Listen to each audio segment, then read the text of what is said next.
This is Duke University. We're delighted to have Charles Taylor with us today. For most of you, he needs no introduction. I'll remark that he was a McGill undergraduate, a graduate student at Oxford, and has written many, many books ever since. I was just talking about my first acquaintance with him, which was his book on Hegel, written in the 1970s when I was at the Hegel Archive. We're here today to sort of have a conversation with him more about two of his more recent books. The first, The Sources of the Self, and then A Secular Age. We're going to start the first session by focusing on sources of the self, but that won't be, we understand that conversation will range across more areas than that. And we're going to have, for each session, a graduate student begin with a short summary and a few questions to get us off, but then we'll take general questions. There are microphones. The whole seminar is being filmed, so please, when you want to talk, just gesticulate in some wild way. I will keep a list of people on who are scheduled to talk, and we'll recognize you in turn. But please wait to talk until the microphone comes to you. So we're going to start with Sam Begg, who is a graduate student who's talking first about sources of the self. So, can everybody hear me? Sort of, I can hear, okay, great. So thanks everybody for being here, and especially, of course, to Charles Taylor. I'm incredibly grateful for this opportunity to present my comments. I could go on about how influential Taylor's work has been for me, as I'm sure it's been for many of you, but since I have already the absurd task of reducing a book as rich and important as Sources of the Self to a 5 or 10 minute presentation, I'd better get started. So the book itself is in 5 parts. Part 1 focuses on a critique of a central feature of contemporary moral and political theory, which is variously referred to as the priority of the right over the good, the centrality of obligation to moral theory, the replacement of substantive reason with procedural reason, and the suppression of moral ontology. According to Taylor, it is impossible to approach the world, as these theories require, in a neutral way, without holding some background assumptions or affirming some sort of qualitative distinctions. So any supposed neutrality or procedural reason or rightness is always parasitic on some unarticulated vision of the good, a vision that is of necessity substantive, non-neutral. And it's important for us then to articulate these visions of the good, the sources, and these are the sources of the modern self, these visions of the good, which the book tries to articulate. And so the remaining 4 parts of the book do just this. They attempt this voyage of articulation. Starting in part 2, Taylor develops a notion of inwardness, which he traces from Plato's vision of rational self-mastery through Augustine and Descartes to what Taylor calls the punctual self of John Locke, which exerts control over the external world by taking an objective stance on it, by disengaging from it, retreating into a pure, unified subjectivity. Thus, the emergence of disengaged rational autonomy is the first major thread in Taylor's picture of the development of the modern self. In part 3, a second storyline emerges, the affirmation of ordinary life. This is more intimately tied with the Christian tradition, and specifically its egalitarian ideal of universal beneficence. It entails an unprecedented focus on family life, romantic love, as well as a high value on craft, labor, production. And this second half of it is at least as essential for the development of science, for example, as the sort of disengaged Cartesian subject that's usually posited as the fount of science. In part 4, we encounter the final source of modern identity, highlighted by Taylor, what he calls the voice of nature. If Locke and perhaps Bentham are the paradigmatic thinkers of the first and second sources, then here it must be Rousseau, whose conviction that civilization was a corrupting force led him to uphold nature as fundamentally good. It also led him to view the will, rather than the intellect, as the central moral capacity. Building on Rousseau, Kant goes one direction, interpreting the voice of nature through our common nature as rational beings, while the Romantics emphasized our particular natures, our unique individual natures, our inner depths, as Taylor calls them. The human good for the Romantic is authentic self-expression rather than rational autonomy. Finally, in part 5, Taylor brings the voyage of articulation to a close, examining what he calls the subtler languages of modernist literature and supposedly postmodernist theory, both of which he sees as responding to the conflicts embedded in this peculiarly modern combination of moral sources, which have remained with us in much the same form since the Victorian era, Taylor argues. Central among these is the conflict between the rational, punctual self of the Enlightenment and the unique, expressive self of Romanticism. Of course, there's infinitely more levels of complexity to the actual work than this, but one has to simplify. So, in any way, these subtler languages for Taylor don't represent a satisfactory solution to the conflicts of modernity. And he gives us just a hint that perhaps a theological worldview is the only way out. So now that I've given this hopelessly reductive survey, I have two related questions that I want to raise. And here I'll turn to address the author, so I'm not addressing him in the third person anymore.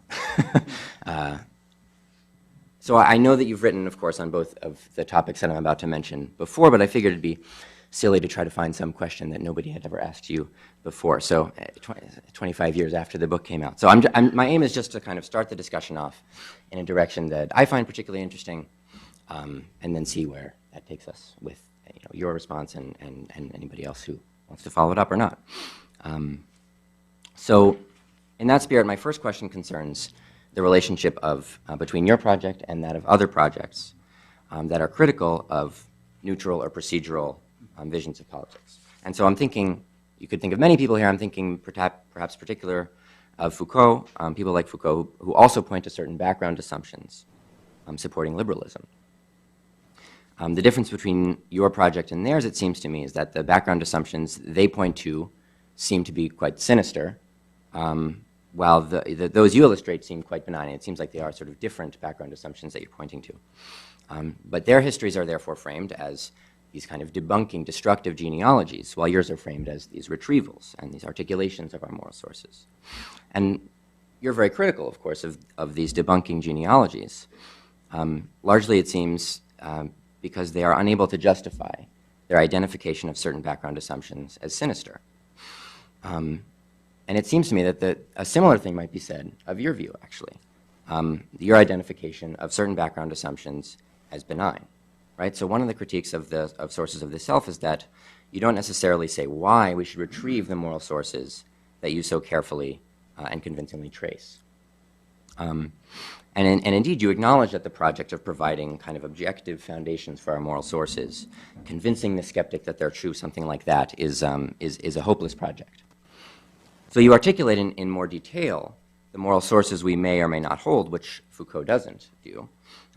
But you don't articulate why we should hold them. So this much, it seems, is left implicit, this kind of why we should adopt them, necessarily unarticulated. Is it possible, then, that there's a kind of symmetry between these kind of debunking genealogies and the retrievals you perform? Neither project can provide objective justification for their views. Instead, both projects seem to me to rely on the strength of their narratives and their implicit effect on our judgments and our allegiances. Now, I think this is a good thing, but it seems to me that it's a feature of both projects. So my second question is related, but it focuses more on this particular narrative itself. At the end of the book, you argue that the three broad sources of the modern self necessarily come into conflict, if I've interpreted you right, but that we should affirm all of them anyway, accepting the kind of pluralism of goods that this entails. But I wonder why this particular conclusion follows from your arguments. For example, you illuminate how that autonomy and authenticity are both dependent on a concept of a unitary self. You also show that the modernist literature and the postmodernist theory both give us a critique of that unitary self. And indeed, you seem to accept this critique. Our practice of locating agency in individuals is a historical phenomenon, and you claim that this is actually a truism amongst historians and anthropologists. You also say, for example, that the best philosophy of the 20th century has destroyed the idea of the disengaged self. Similarly, there's no truly authentic version of the self. Our identities are always sites of conflict. So given that the ideals of autonomy and authenticity necessarily come into conflict, and given that they both rely on the same problematic foundation, why should we hold on to them? Why not accept the modernist solution of denying unitary agency? It seems to me that this solution, rejecting the moral sources of autonomy and authenticity, is actually consistent with continued affirmation of ordinary life, which is the third moral source. And indeed, it seems to me that this is exactly what what you call modernism does. And even people like perhaps Foucault, which you classify as sort of in league with the modernists, if only implicitly, of course. So to sum up, my first question is basically, what sorts of reasons might we have to affirm the moral sources that you seek to retrieve in general? Sort of, what kind of reasons do we have? And the second question is, why should we affirm in particular the moral sources of the autonomous disengaged self and the authentic expressive self when those seem to be so problematic? So thank you for this opportunity, and thank you. Very small questions. Which in order, just as I stagger into the answer, in order to maybe gain time, I'd want to make a point about Foucault, that the Foucault I criticized in that period, I've forgotten if in the book, but I'd certainly in that period, has been superseded by the Foucault that I hadn't read yet. I was just in the course of, well, when the book came out, he was already dead, but I mean, in the course of writing it, he was just in the course of giving these very interesting lectures in the Collège de France, in which some of the features that I criticized in the Foucault, let's say of the order of things, of discipline and punish, and the first volumes of the history of sexuality, he really goes totally beyond them. And I mean, there's a certain attempt a little bit to hide what he's getting at and what really is important to him and what he really wants to. Am I not close enough? Yeah, a little bit to. He talks about different epistemae which just kind of succeed each other. No explanation of why. No issue of whether they're better or worse in for instance, the order of things. But the Foucault who gives these lectures in the Collège de France is really quite different, and he's laying out all his sources very clearly, and and you can see much better where he's coming from, where he's going to. I mean, what his ethical judgments are. So I don't classify him. I shouldn't, anymore, as I as I did then. So okay, that's having delayed the answer to this question that long. Let me try to jump into it. I mean, I think the part of the answer to your question comes out of the first part of the book, that we can't help live by a certain conception of what is good, and our identity, insofar as we want to speak in terms of identity, is closely bound up with that, so we don't even have an identity. So there are notions of the good life, indeed, that think it can only be achieved at the expense of what a lot of people have thought of as the unitary self. I mean, and there are many, many versions of that. I mean, for instance, the various forms of the Romantic movement itself take the, as it were, hegemonic self of Kantian rationality, which is meant to be really on top of things, and want to say that the good life as they understand it has to come from a rebellion against that and so on. And there are even, maybe further out ideas about the ultimately opening ourselves to chaos and so on, the chaos in the self. But once again, let's get back to the human condition. You can't live without some notion of the good, and it has to be somehow expressed and realized in your life, right? So now, we can go many places from here. One is to ask the question, well, how do you establish which of these different possibilities on offer? And There we come to huge parting of the ways in modern philosophy, because in modern, well, Anglo-Saxon philosophy anyway, right? Because there are two very powerful answers to this which will suppress the question in one way and the other. I mean, let's say Hume and Kant are the patron saints. The Humean one is, well, just that there are certain, if you like, reactions we have which we understand as ethical because they have a certain ring for us, right, of approval and disapproval, and that's the way it is, and no question of justifying or not justifying, though he thinks if you figure out what these are, they turn out to be things that most of us like sympathy towards other human beings, but the basic answer, how do you justify, is you know it. I mean, it is absurd that we are moved by these things. And the Kant-derived one, which is in constant mortal conflict in the Anglo-Saxon Philosophical Academy, says no, on the contrary, there's modes of reason which don't involve taking one form of the good life and saying this is really the right one, but which involve reason of some kind of procedural type, right?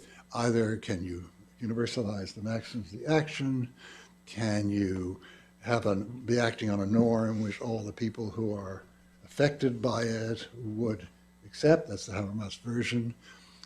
Can you give a set of reasons which, if all your addressees agree that the reasons have to be applied,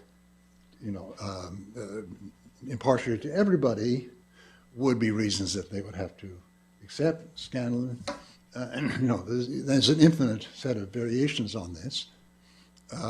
Or are you as engaged in a human being with a life plan, etc., such that you can't deny that this is equally valid for everyone else as course guard? So I think all these forms of the Kantian version of this fail. They don't convince. The idea that I'm logically compelled to it just doesn't work. So where could you possibly turn if Hume and Kant don't work? I mean, that must be the end of the intellectual universe. Well, I don't think it is. I think, once again, we have to do a bit more phenomenology maybe and look at how we actually operate, because we're not without capacity for self-criticism as we begin to live our understanding of the good, and we always start with one. We always have to have one. It's a matter of tremendous intellectual and personal crisis to be really totally uncertain or to have the one we've been living break down on us. But there are ways of thinking about this, in particular when you think that the notion of the good life is not just a set of models up there. Take Aristotle, read the virtues, that's it, or take someone else, read their virtues. No, it's a much more implicitly complex and multi-sided system. I mean, for instance, if you have some idea of the good life, you have some idea of what the motivations are that human beings have which pull them away from that in general, of what are the motivations that human beings have that pull them towards that or that are satisfied by that. And with this sort of palette, if you like, of motivations is part of how you understand the world around you, other people, what you do, what people have done in history. And when you begin to see the world through this palette, in all sorts of ways it can be upset. I mean, for instance, there can be very good people who don't seem to be motivated by what you think are the essential motivations. I mean, this is always the approach made to very many Christians. They have all these saints and so on. It's great, but now here we have somebody, a remarkable person who is an atheist. Hume himself, of course, is a famous example of this. That as he was dying, he was very serene and so on, and those were going crazy. I mean, you don't believe in God. How can you be serene about this? So there are all sorts of ways in which this very large bundle of both ideals, senses of a good life, so on, and the understanding of human life and what the alternatives are, and I mean, another whole set of issues. How much can human beings transform themselves or be transformed to fit with my highest conception of the good life, right? So here we have Christians arguing with Nietzscheans, right? I mean, so you have this idea of, yes, well, this kind of total agape and so on. And Nietzsche says, clearly it's not on. I mean, not on. So what's going on here is clearly something else. I mean, you guys are trying to pull one-upmanship on other people and say that you're better and higher and their lives are lower. So what you must be activated by ultimately is sentiment, or some kind of will to power. You see how, as these two positions confront each other, they're not just barely, the highest life is agape, the highest life is the assertion of the Übermensch. No, they're not just these bald statements. They are whole ways of understanding and interpreting and living, and what kinds of conflicts you have within yourself and your life, and between what and what, and all these are these interpretive schemata. So what you have here as we operate in life is our constant, if we're honest, we're constantly being upset.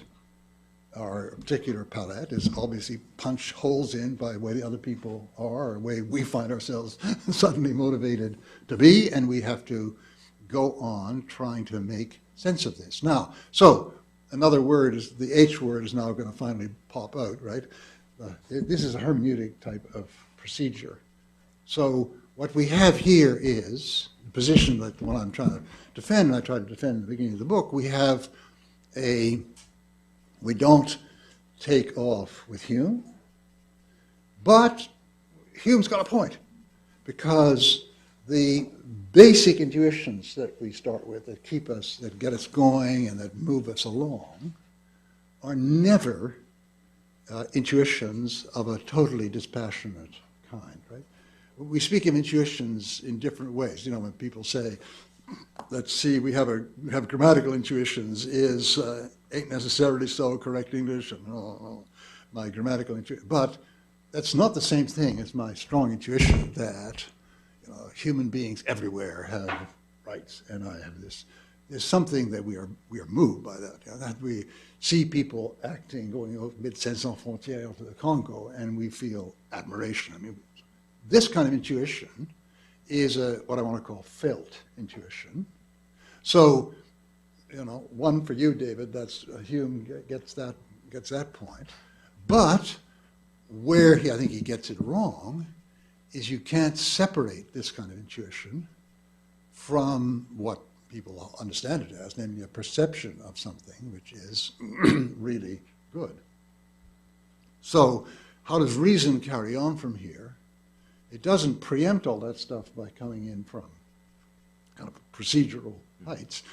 It, on the contrary, works through the interpretive struggle that we all have to work through in life, and you can feel that you're making headway if you meet certain objections, if you're able to cope with some of the phenomena of life as you live it and people around you live it. And it's a kind of hermeneutic reason, is what I want to call that, as a shorthand. And that is what moral and ethical reasoning is all about. Now, just a minute, was that the question? I'm sorry I got on. Maybe I should stop here and let people interrupt. But I haven't fully answered your question, but I certainly touched on definitely. a bit of it, yeah. Maybe. Shall we open up the questions? Yeah, let's have more.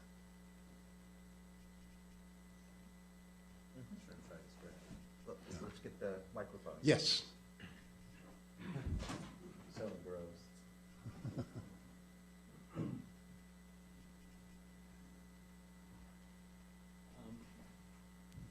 Is this thing on? All right. Okay, so my question is about when these intuitions, because some of the intuitions you raised were intuitions that are of a relatively universal character. There are very few people who would be like, médecins sans frontières, a bunch of schlubs, very few people are going to have that reaction. Yeah. But there are intuitions that people have, and I think that they feel profoundly in a way that's beyond grammar around things like gay marriage or other issues where some people have like very clear competing intuitions. To some people, it's clearly obvious, for example, that that's wrong. Yeah. To some people, it's absolutely obvious that it's right. So I'm wondering about how one would start to articulate the bases for that sort of judgment. You know, how would one talk about that in an intelligent way that could help bridge things that are obvious to two different groups of people? Well, I mean, I think that that's a really good example of what I'm talking about. That a lot of people who think gay marriage is wrong think that that kind of sexual expression is in some way degraded, undiscriminating, and so on, okay? So, you know, I could have believed that myself, but I've met people in my life that just doesn't fit. And so I speak to people who are still holding on to that view and say, look, you've got to admit reality into your view.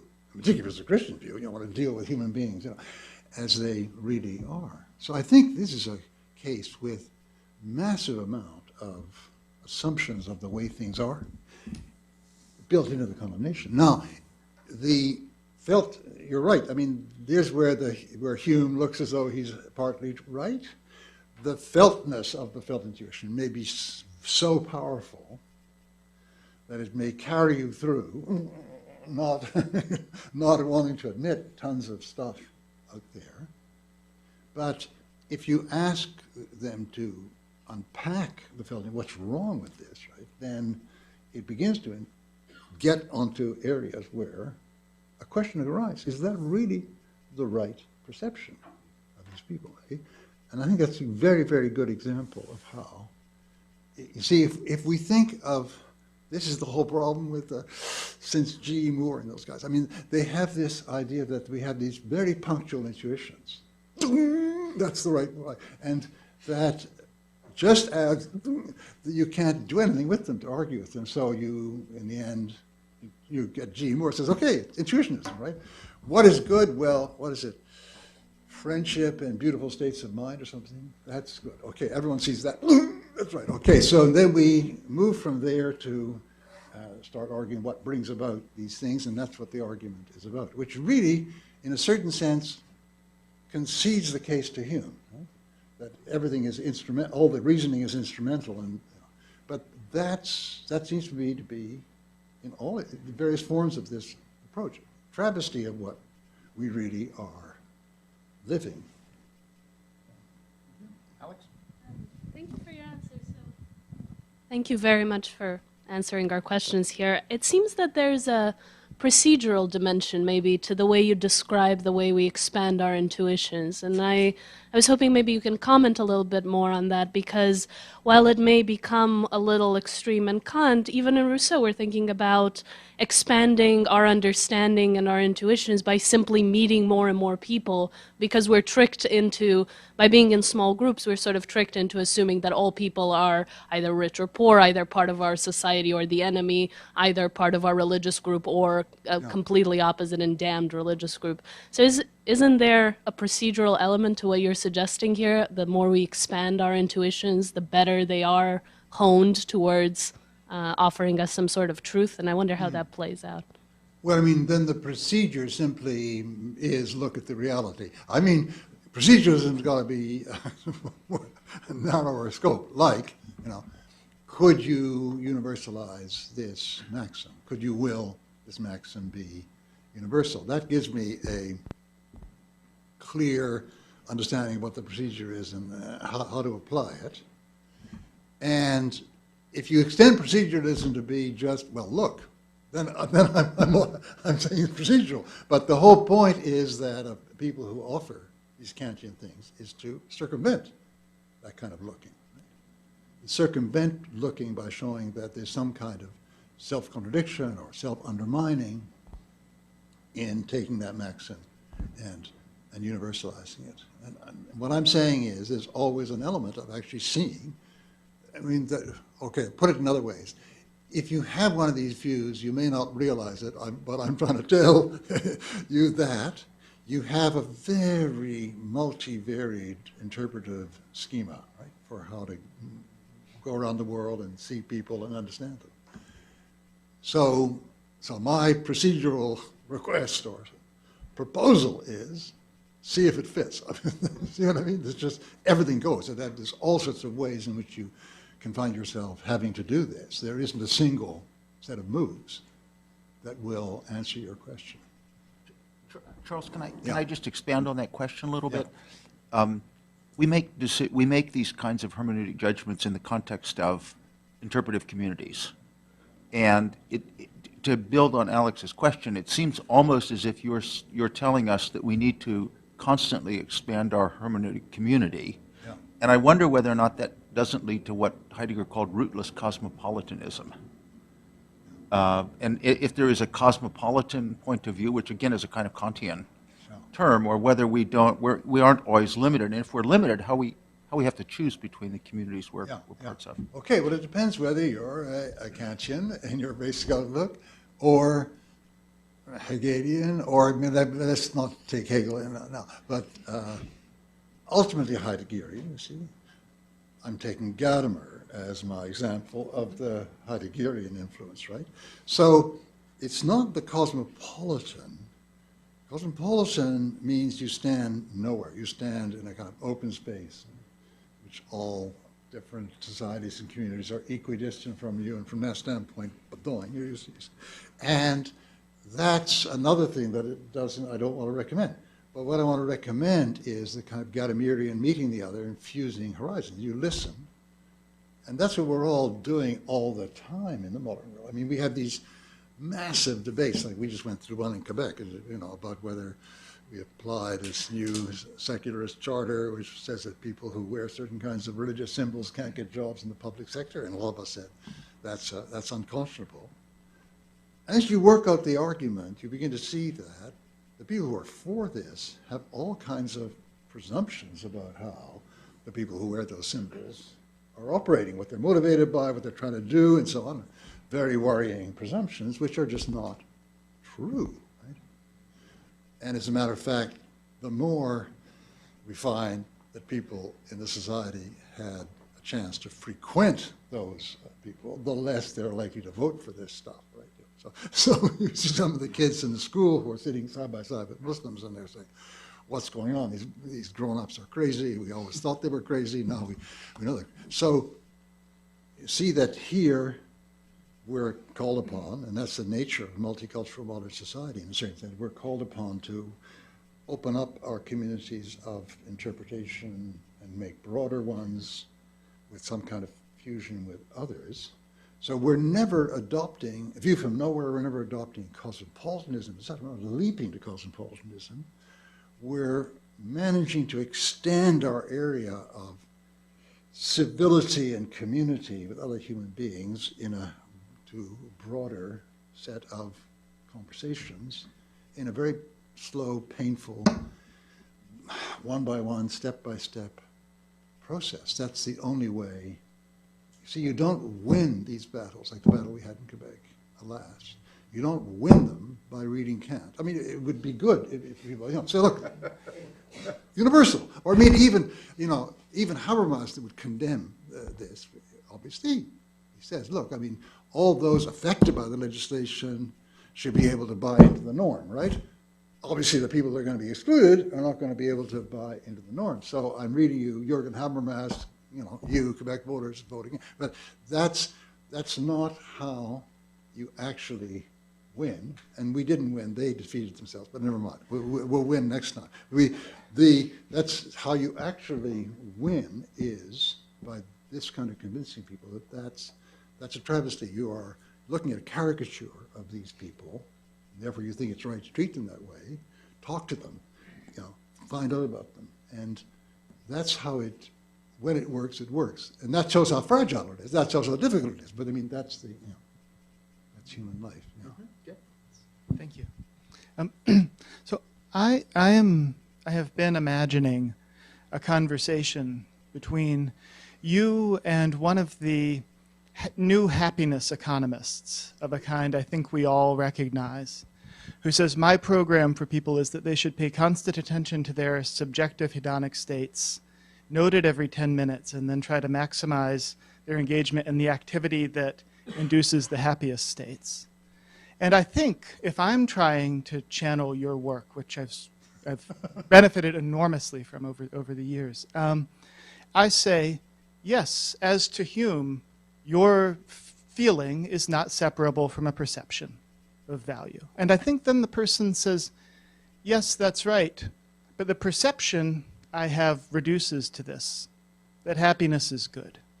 The rest I see as a sort of ancestral residue which we've shaken off. And then I say, yes, but this view of yours seems to be possible only on two historical conditions at least. One of the dignity of the disengaged subject who can stand back and observe his own experiences. The other, a certain version of universal beneficence, as with the sort of thing that lay behind Bentham. And the person might again say, yes, I understand that those were the historical preconditions of my being as I am, but here I am, and I say that the feeling I have reflects only the perception of value, that happiness is good. And that's all I have to say, and the rest just doesn't interest me anymore. So I guess when the next thing to say to that person, and this is actually a question motivated by being around lawyers and social scientists and policy people all the time, right? Do we say, you still don't understand yourself, in some deep way you actually don't understand yourself? Or do we say, here is a form of life and we've run out of the things we can say to it? Or do we say, here is a form of life and so much has been lost in getting to this?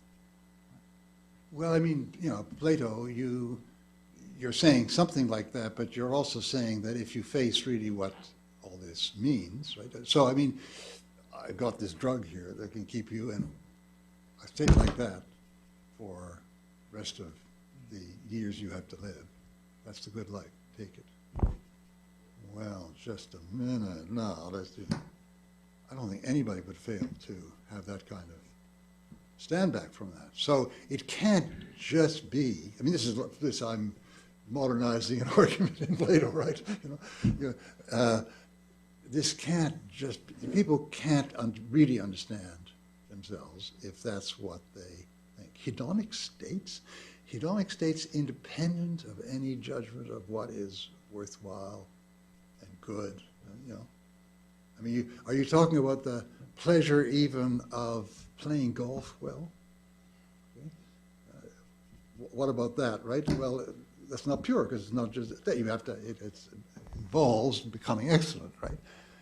Can you, I mean, you can see that the mind boggles very quickly and you see that the people don't know what they're talking about. Now, this is what we always do in philosophy. We don't know a lot of the times what we're talking about. And philosophy is a tremendous struggle out of various ways of not knowing what we're talking about. It's rather like, so G. Moore, these states are kind of just set up there as ends, and nobody really lives that way. So you're right that a lot of the work of philosophy is getting people, this is why Plato's really very good, getting people to see that they don't actually think that way. They don't actually judge that way. If I might, just briefly, the question does, I guess, mean to go to those stakes, and it's quite a genuine question in that I think the person might actually say, yes, it's about playing golf well, but I actually mean that playing golf well is instrumental to feeling good, and they might actually say to the experience machine, the modern example of the response, the Platonic response. Right. The modern example of Plato is I plug myself in. They might actually say, well, just as in the headscarf debate, we're not really talking about jihadis, so let's not talk about jihadis, right? They'd say, here we're not really talking about science fiction, we're really talking about people living their lives. Yeah. And I'm telling you that in this world of consultants and therapists and personal trainers, what we are really aiming at is happiness. And it seems part of what's at stake is the recuperation of the necessity and the dignity of the history of ideas and of implied ontologies, the things that we all love as ways of making sense of life as lived by people who aren't in our little worlds. And it does strike me that this subculture might be a very, not subculture, this mode of being may be a very fully inhabited departure from or challenge to that. And that's, I ask it because it bothers me. Well, fully, yeah, fully, what was it, fully departed from or fully, you have to be able not to be like all the people that obviously aren't like that. Okay, take small kids, right? Small kids at a certain point, they say, you know, do it self. I want to do it myself. I want to, don't pick me up and climb up and something. Very important to them. That's like, that's a very, that's the moment of the golf game, see? Do you grow out of this? I mean, that's people. Or were you not like that as a kid? You know? In which case, you would have been therapized into, you know, oblivion. But see, there is a real question here as to whether that is not just blinding yourself. Human beings are capable of ideological blindness to an incredible degree, as we all know in the politics that we've lived in the 20th century and so on. If we only get the whatever it is, the dictatorship of the proletariat, everyone's going to be very happy and so on. And you're capable of blinding, one's capable of blinding oneself. And what philosophy, from the very beginning, is there for is to point out various ways in which you're obviously leaving something very big out of your of your calculus. Thomas. Oh, yeah, over there. Yeah. Thank you. Like most here in this room, I've over the years benefited immensely from your work, and I'm very grateful at last that I don't have to watch you only on YouTube, which is a less exciting experience. So I wanted to pick up a little bit on something you said yesterday in the conversation with Luke Bretherton, fairly at the beginning, really. And you, if I, and correct me if my paraphrase of it seems off, but I had the impression that you were offering a kind of characterization of Christianity as having to so significantly accommodate itself to a dramatically altered social, political, and cultural landscape, that certain features, as I believe you put it, needed to be kept, others almost certainly to be jettisoned, or in some sense to be sort of surrendered, because they seem to conform in palpably inadequate ways to the realities at hand. So naturally, we all are familiar with the kind of charge law, sort of, you know, that's voiced from within certain very hard-nosed quarters of Catholicism. That there's a certain version afoot of cafeteria Catholicism that does something of the sort. And so my question really wants to sort of ask. It's really a question about the sources of normativity, and to what extent those sources, in the end, always have to be transcendent to the particular set of practices that they seek to regulate. And so if I look at some of a rather, a fairly extensive roll call, I'll just give a few names, so of the figures associated with desert monasticism: St. Francis, Maximus the Confessor, Joachim of Fiore, Augustine, Savonarola, Pascal, Bonhoeffer, Christ himself. I don't come across this idea that in all these cases, to put it positively, a key feature seems to be that to hold the seculum and its inhabitants to account by reference to standards that are precisely not derived from the seculum. And so the question that I feel arises in my mind again is, how do you actually reconcile what I think is a very major feature, certainly of Christianity, as to how the sources of normative claims are to be disentangled from the set of practices for the regulation of which we invoke them. Now, there are possibilities, and one of which I think is sort of more closely sort of related to your project as I've understood it. One might think, for instance, of sort of accounts, Platonist accounts, even by an atheist like Iris Murdoch, of sort of how to cultivate morally accurate vision, to use a favorite phrase of hers, or forms of attention. Or one might think of someone doing something rather similar, like Gerald Manley Hopkins with his sort of sacramental poetics. On the other hand, there is, of course, the whole virtue ethics debate. And this is the one that I'm sort of especially wondering about, and perhaps with implicit reference to MacIntyre's work. Because in the case, especially of the virtues and the virtue ethics, one of the key features that is often ignored by modern moral theory is that we don't actually reason our way into them, but we grow into them. They are part of an educational process that begins long before a child would even know that there is such a strange thing as philosophy or theology.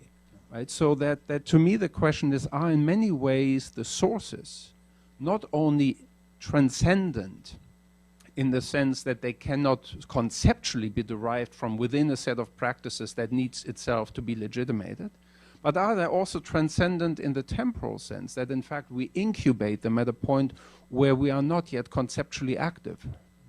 And so that's sort of where I wondered whether what I found to be a perhaps excessively accommodationist view, if that's a word, of Christianity, yes, as you voiced it yesterday, find it a little bit perplexing, because it seems to me the only way that, say, the virtues can be inculcated in a being is by making that being part of a community and its practices, and from probably a fairly early age on.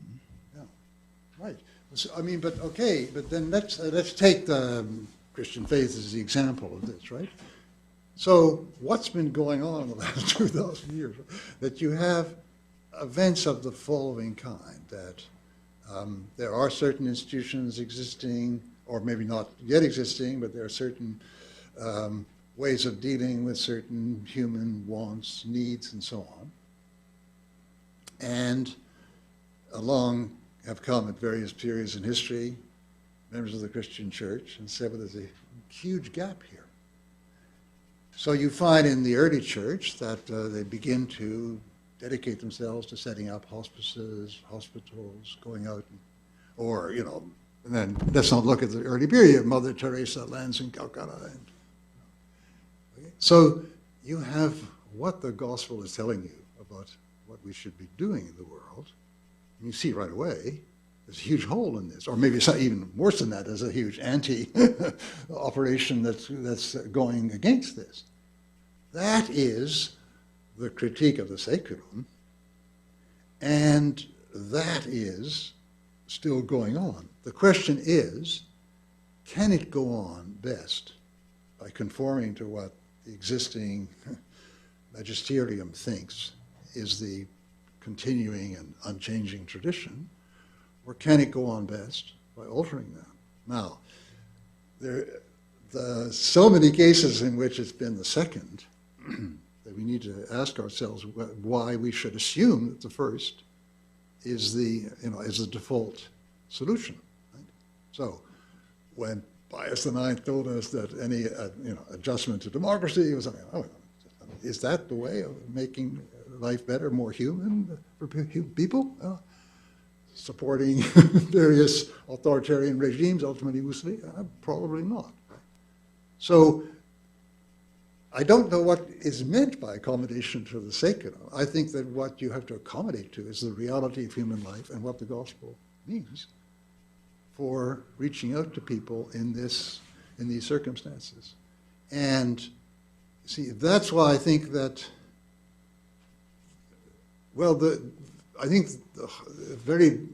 your question is a much too, how should I say, static notion of practices, right? That there are these practices going on, practices in the secular and practices in the church. Yeah, they're always changing, and sometimes they have to change to be true to themselves. And so accommodation to the realities of human life and need. If there isn't that, then we're not in a Christian faith posture. it seems to me. We're deviant. Stanley? Oh, Luke, and then Stanley? Microphone. Microphone. I'm still not clear how that's not.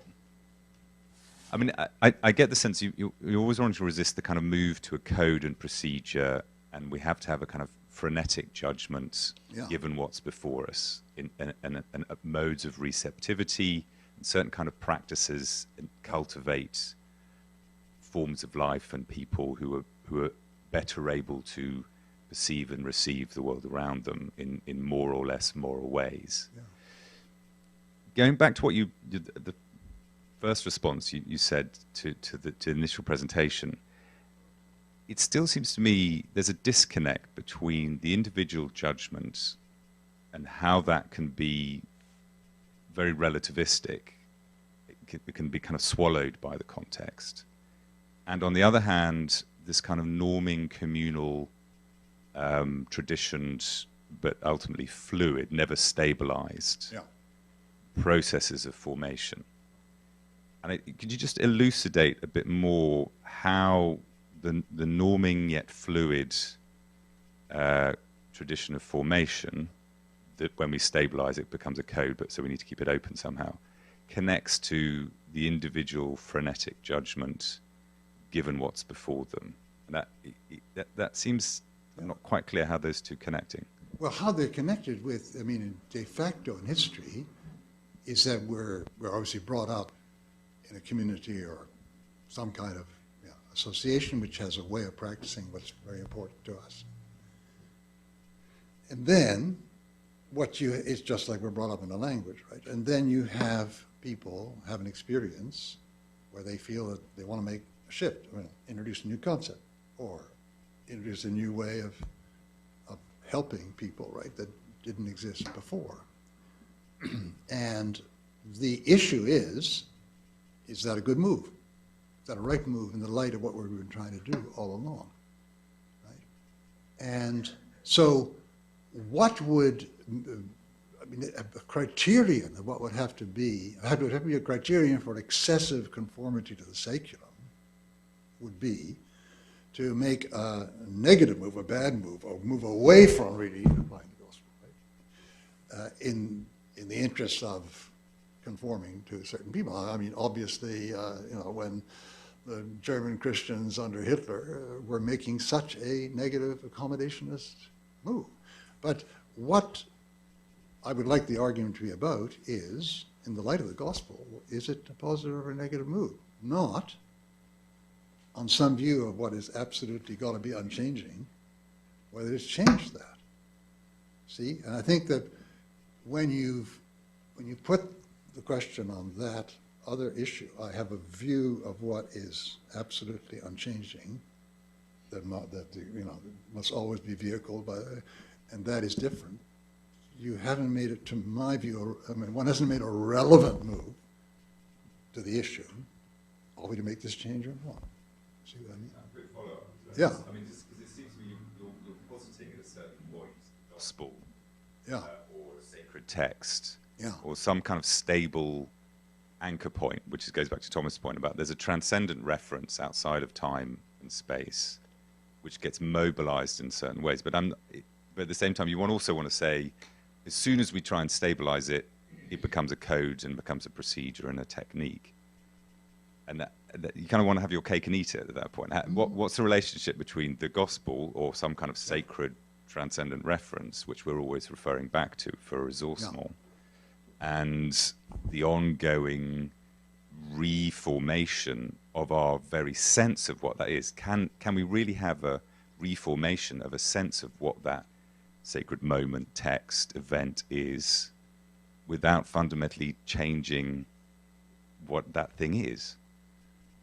Well, it's because, I mean, I think that it's not having cake and eating it, but it's there's a big dilemma here, there's a big issue here that we always have to face. Are we denaturing it by moving it in this way or not?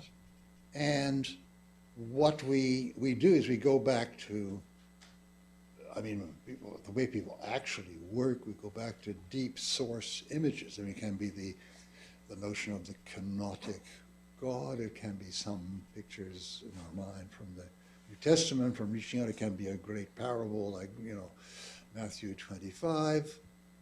Yeah, there are these reference points, but they need to be interpreted, right? And so, okay, what we're doing all the time is we're living in interpretation. Obviously, we wouldn't have these practices if we weren't living in interpretation. And we're up against a certain experience in our world, which raises the question, is that a good way of really living? Is that a faithful way of living? Is that really continuing that, or is that denaturing that? I don't see how this question cannot impinge. I mean, No, I'm not saying. yeah, I mean, I don't see a way of, as we're conceiving our situation in which this question cannot impinge. Now, of course, the argument for and against this proposed change will not be, I think I get one point you're making there, which I agree with you. It will probably not be made on the basis of a totally agreed, unquestionable image, right? No, so we're also arguing about whether something which we think is deeper in the tradition, more fundamental to the tradition, is being neglected by not changing or by changing and so on. But I don't see that, I mean, if the history of the church is not comprehensible without this kind of dialectic going on. And the issue, I think, ought to be, what is really fidelity here, if you like, you want to put it that way. I don't see how one can really slide away from that. And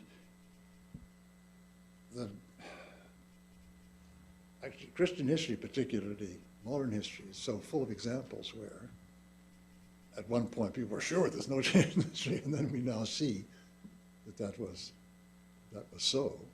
That Stanley? This Sunday is Christ the King, and Matthew 25 is the text, Yeah. which is a very interesting juxtaposition that what it means for Christ to be king is to feed the hungry. Yeah. I want to try to get to the sources of normativity too, this way. I've always been curious how you understand the relationship between explanation of behavior and what you do in the first part of sources of the self.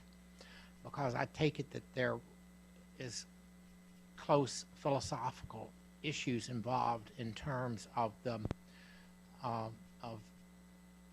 necessity of the self being narratable. And yet I don't, and so one of the things that I've always thought you've tried to help us do is to discover what narratives possess us. But the discovery of what narratives possess us in terms of whether our behavior is intelligible depends upon a narrative that allows for the kind of articulacy that you have such a stake in. What I want to know is what narrative help you discover what narratives you're part of that are possessing your life, because I take it that you've got a real stake in some story that gives us not only a diagnostic but a way to go on. Mm-hmm. So you want to know what narrative, but you're talking about not my personal narrative, the narrative of our whole history and the whole history Yes. of Christian Church. Yeah, yeah. I mean, I'm going to be very maybe impressionistic and close to inarticulacy in trying to express this, but it's that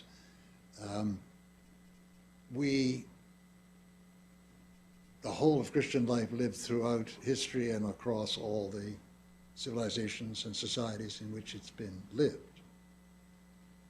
is, in certain sense, aimed at drawing together like an omega point, which is in the communion of saints, if you like. Now, there are big differences in the way the faith has been lived in different periods of history, in different societies at different times. And some of these are better and worse, wrong or right, but some of these are just different. And in a sense, we have to ask ourselves how, we have to make a hazard a guess, a bet, act of faith, of how we living today could contribute to that omega point. So I think that what we need for this is what we benefit from, if that's what we want, is a greater understanding, sympathetic understanding of some of these different, very different contexts and what Christian life has meant, so on. And I think that's what was, that's my view of what I think was positive in, for instance, the move of the theologians who prepared Vatican II, Conrad, Lubac, and others. They went back to the fathers.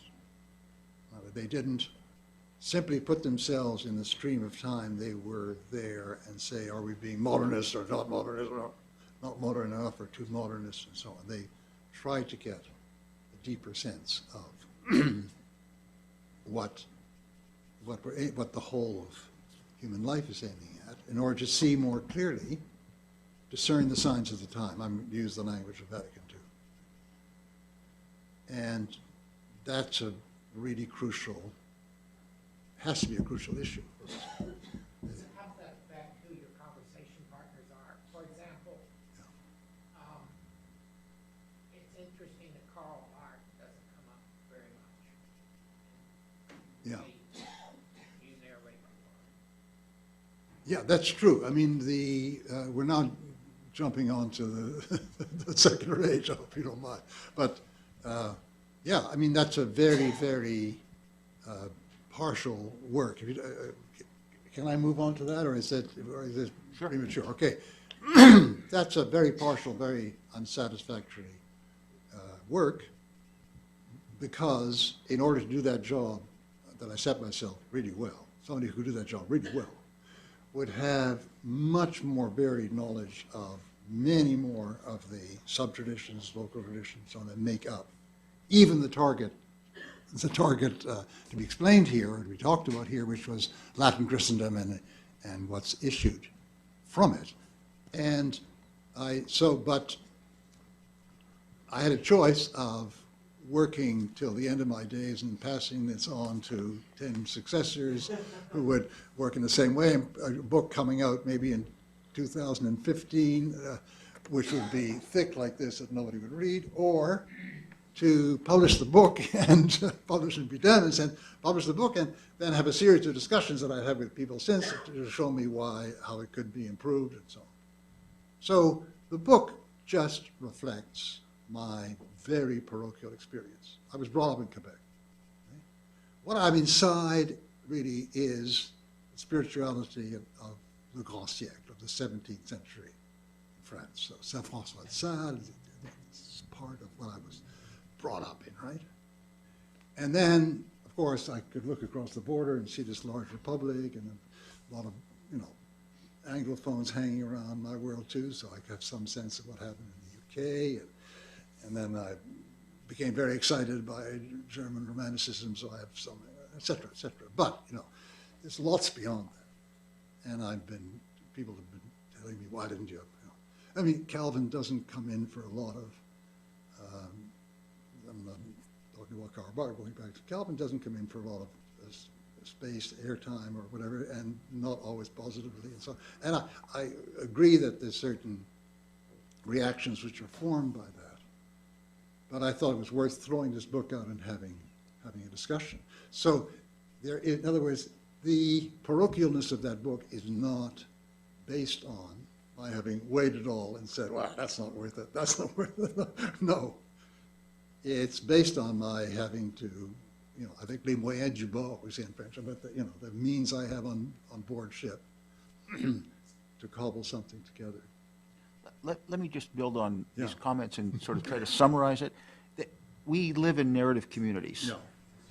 And I think one of the questions is, how do those have any stability at all, right? So that we don't all just become hedonic seekers of our own momentary happiness, as Nietzschean last man. And so what are the limits of those communities? How do they stabilize? And sure, they encounter each other, and in a globalizing world all the time. Yeah. How do they sustain themselves?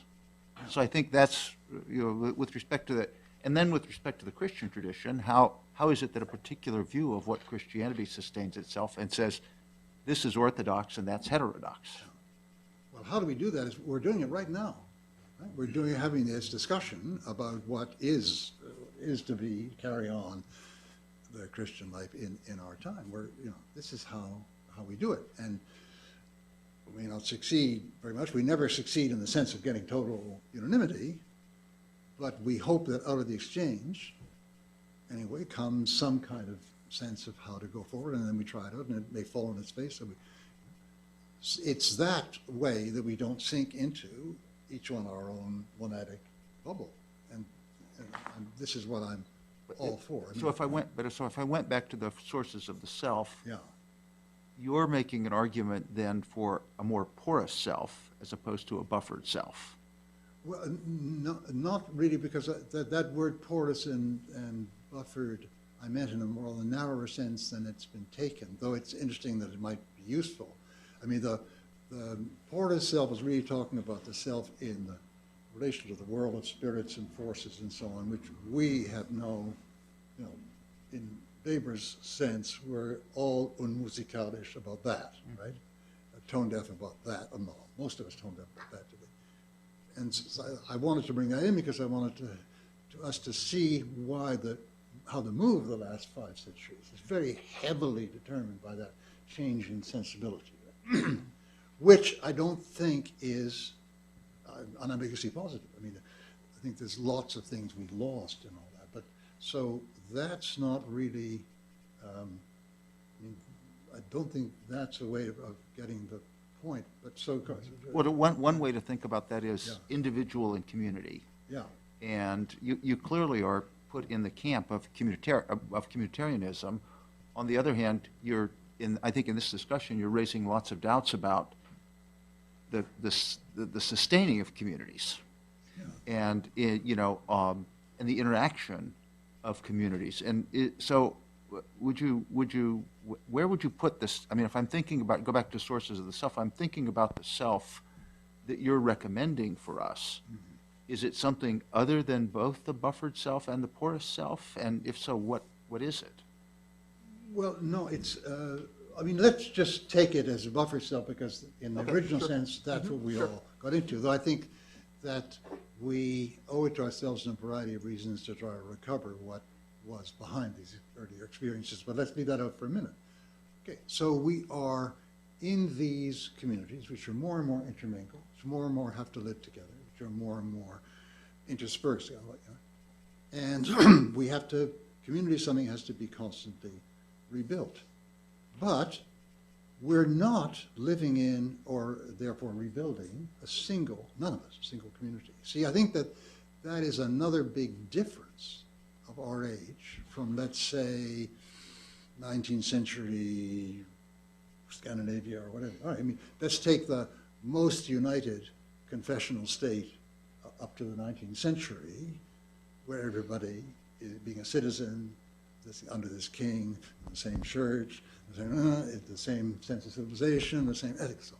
We're not living, impossible to live in that kind of situation anymore. And this was never possible for people in India or so on, who already had this kind of pluralism. But we're condemned to pluralism. So we're trying to sustain and rebuild a democratic society. We're trying to sustain and rebuild our churches. We're trying to sustain and rebuild various kinds of communities, and they're all moving around and among each other. And on another demand, we have to live together in a human way with people from other such communities. So that, how do we do this? Well, we do this by extensive, open, honest, when it works, open, honest, respectful exchange.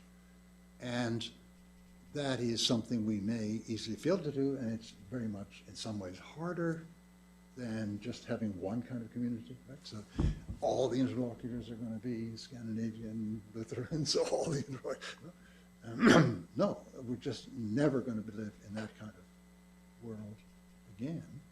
But the way of doing this is within each of these communities to try to help discern with everyone else what their most best and most authentic realization is, it seems to me.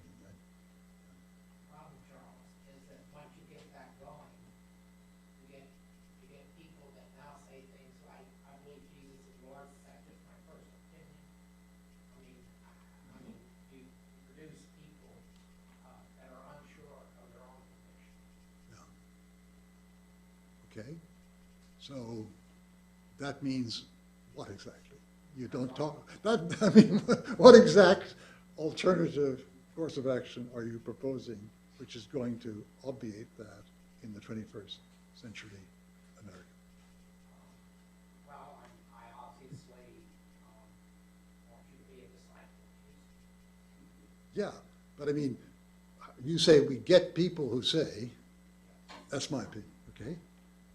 And that's not satisfactory for you, it's not satisfactory for me. I would want to say that without having to add. That's my opinion. But, yeah. Christianity has obviously accommodated itself to an ethos that makes it very hard to articulate its own strong conviction. Yeah. Is that really so? I mean, that you can't, in this kind of world where some people are saying that, you can't articulate a strong conviction and even get it across as a strong conviction just because, Would it be better to say, I believe that Christ is my Savior and you're going to burn in hell? If you don't believe that? I mean, that's to make it extreme. I mean, that would not be, I mean, that wouldn't be just my conviction. I'd be convinced of that. I suppose that the difficulty of that is theological. Mm-hmm. Where did you get the idea that hell is there? Right. yeah, right. I mean, Right. yeah. Right. I agree. No, but then I want to put Michael's point in an interrogative voice to you. How do you obviate there being people like that, except one by one convincing them that they should take a stronger stance? I mean, Obviously, that's the only. yeah. the only one. So then, see, I think that I sometimes feel I would kill that. them if I could, but I'm a pacifist. Yeah. I sometimes think that the response to my work is shooting the messenger. In other words, I'm saying that we're living in the kind of world in which the likelihood of such people is increased. Right? And, okay, but and what do we do in that world? Let's start from the fact that we're in that kind of world and see what to do. And sometimes the rejection is, isn't that terrible? As though I produced it. But, the question is, what's it like and how to speak to it, in virtue of what it's like. Michael and then Thomas? So my question goes back to something you just recently said in response to Michael, which is you explained your vision of how we ought to go about our lives, which is encountering others and other ways of life and seeing what's best in them. And my question about this is related to some of the earliest questions in our discussion.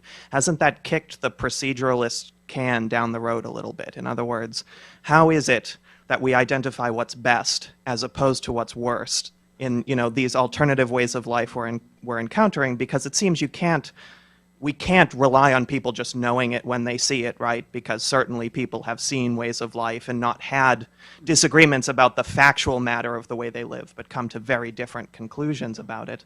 And without some sort of procedure, it seems every time you do this, you may consume a poison pill, or you take your soul and you're gambling with your soul every time you do this. If you go into it without some sort of procedure for identifying the best and the worst. So I was wondering, sort of how you would respond to that. Well, how we respond to that is, I don't think there is such a procedure. That's the point. I mean, unless you weaken procedure to becoming like look at the reality and so on. There isn't such a procedure. And if you think there is, you're fooling yourself, and you're not spending time doing other kinds of things that might help you get it as right as you can get it, like examining the people around you in your own life. I mean, my point is not that is it a good idea to try to settle it by a procedure in abstracto or by another kind of looking, and if we were up in Alpha Centauri looking at without any idea of what kind of beings were involved here, and we had to design it, you say, yeah, let's design a procedure so that they can get us through this. But, we're in a situation where, my claim is, there isn't such a procedure. And the people who are proposing it are fooling themselves that they can really answer this. And therefore, they're sticking at various points and not accepting certain things. I mean, only irrationality can solve this, right? And all this religious stuff is irrational. So forget that.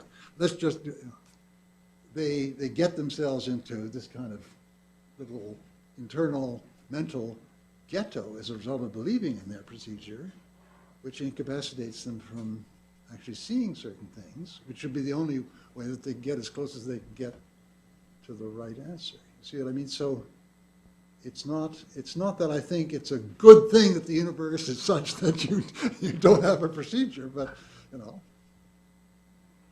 it is. I believe that that's the way we are. Yeah, if I can just clarify it a little bit, it's anyone who's raised kids knows the expression that friend of yours is a bad influence, right? And so the question I'm asking you is how to deal with the danger. So say there is no procedure, how to deal with the danger of encountering ways of life that have nothing but bad to offer us, or which might mislead us rather than sort of edify us as we expect. Certainly if you encounter a gang or something, you're not going to look at them and say, well, what can I learn about, or you're probably not going to say, what can I learn about the good life, and how are they going to change my opinion of this? And it seems that part of the general pushback to your view might be, well, lots of people view, the alternatives to their way of life much in the way we would view a gang. And what is the criterion, not the procedure, but what is the criterion for distinguishing between those things, and therefore what's good that we can take, and how we should discriminate between that and the bad we should leave? Yeah. I mean, it follows from what I think that I couldn't give you any answer that would be simply procedural. I could simply give you an answer of what I think is really good in life. I mean, okay, you're talking about a situation, let's put it in a different context. You're bringing up kids, right? And they're going to go out in the world and they're going to meet all those really terrible things. And I hope we're succeeding in communicating to them something which is authentically good in our lives, which would also help them to see that this is a bad way to go. And then they go out the door. I mean, you can't arm them any other way except living well and communicating it. But you wouldn't want them to say something like Pascal says, which is, what can the death of 300 Spartans mean to me?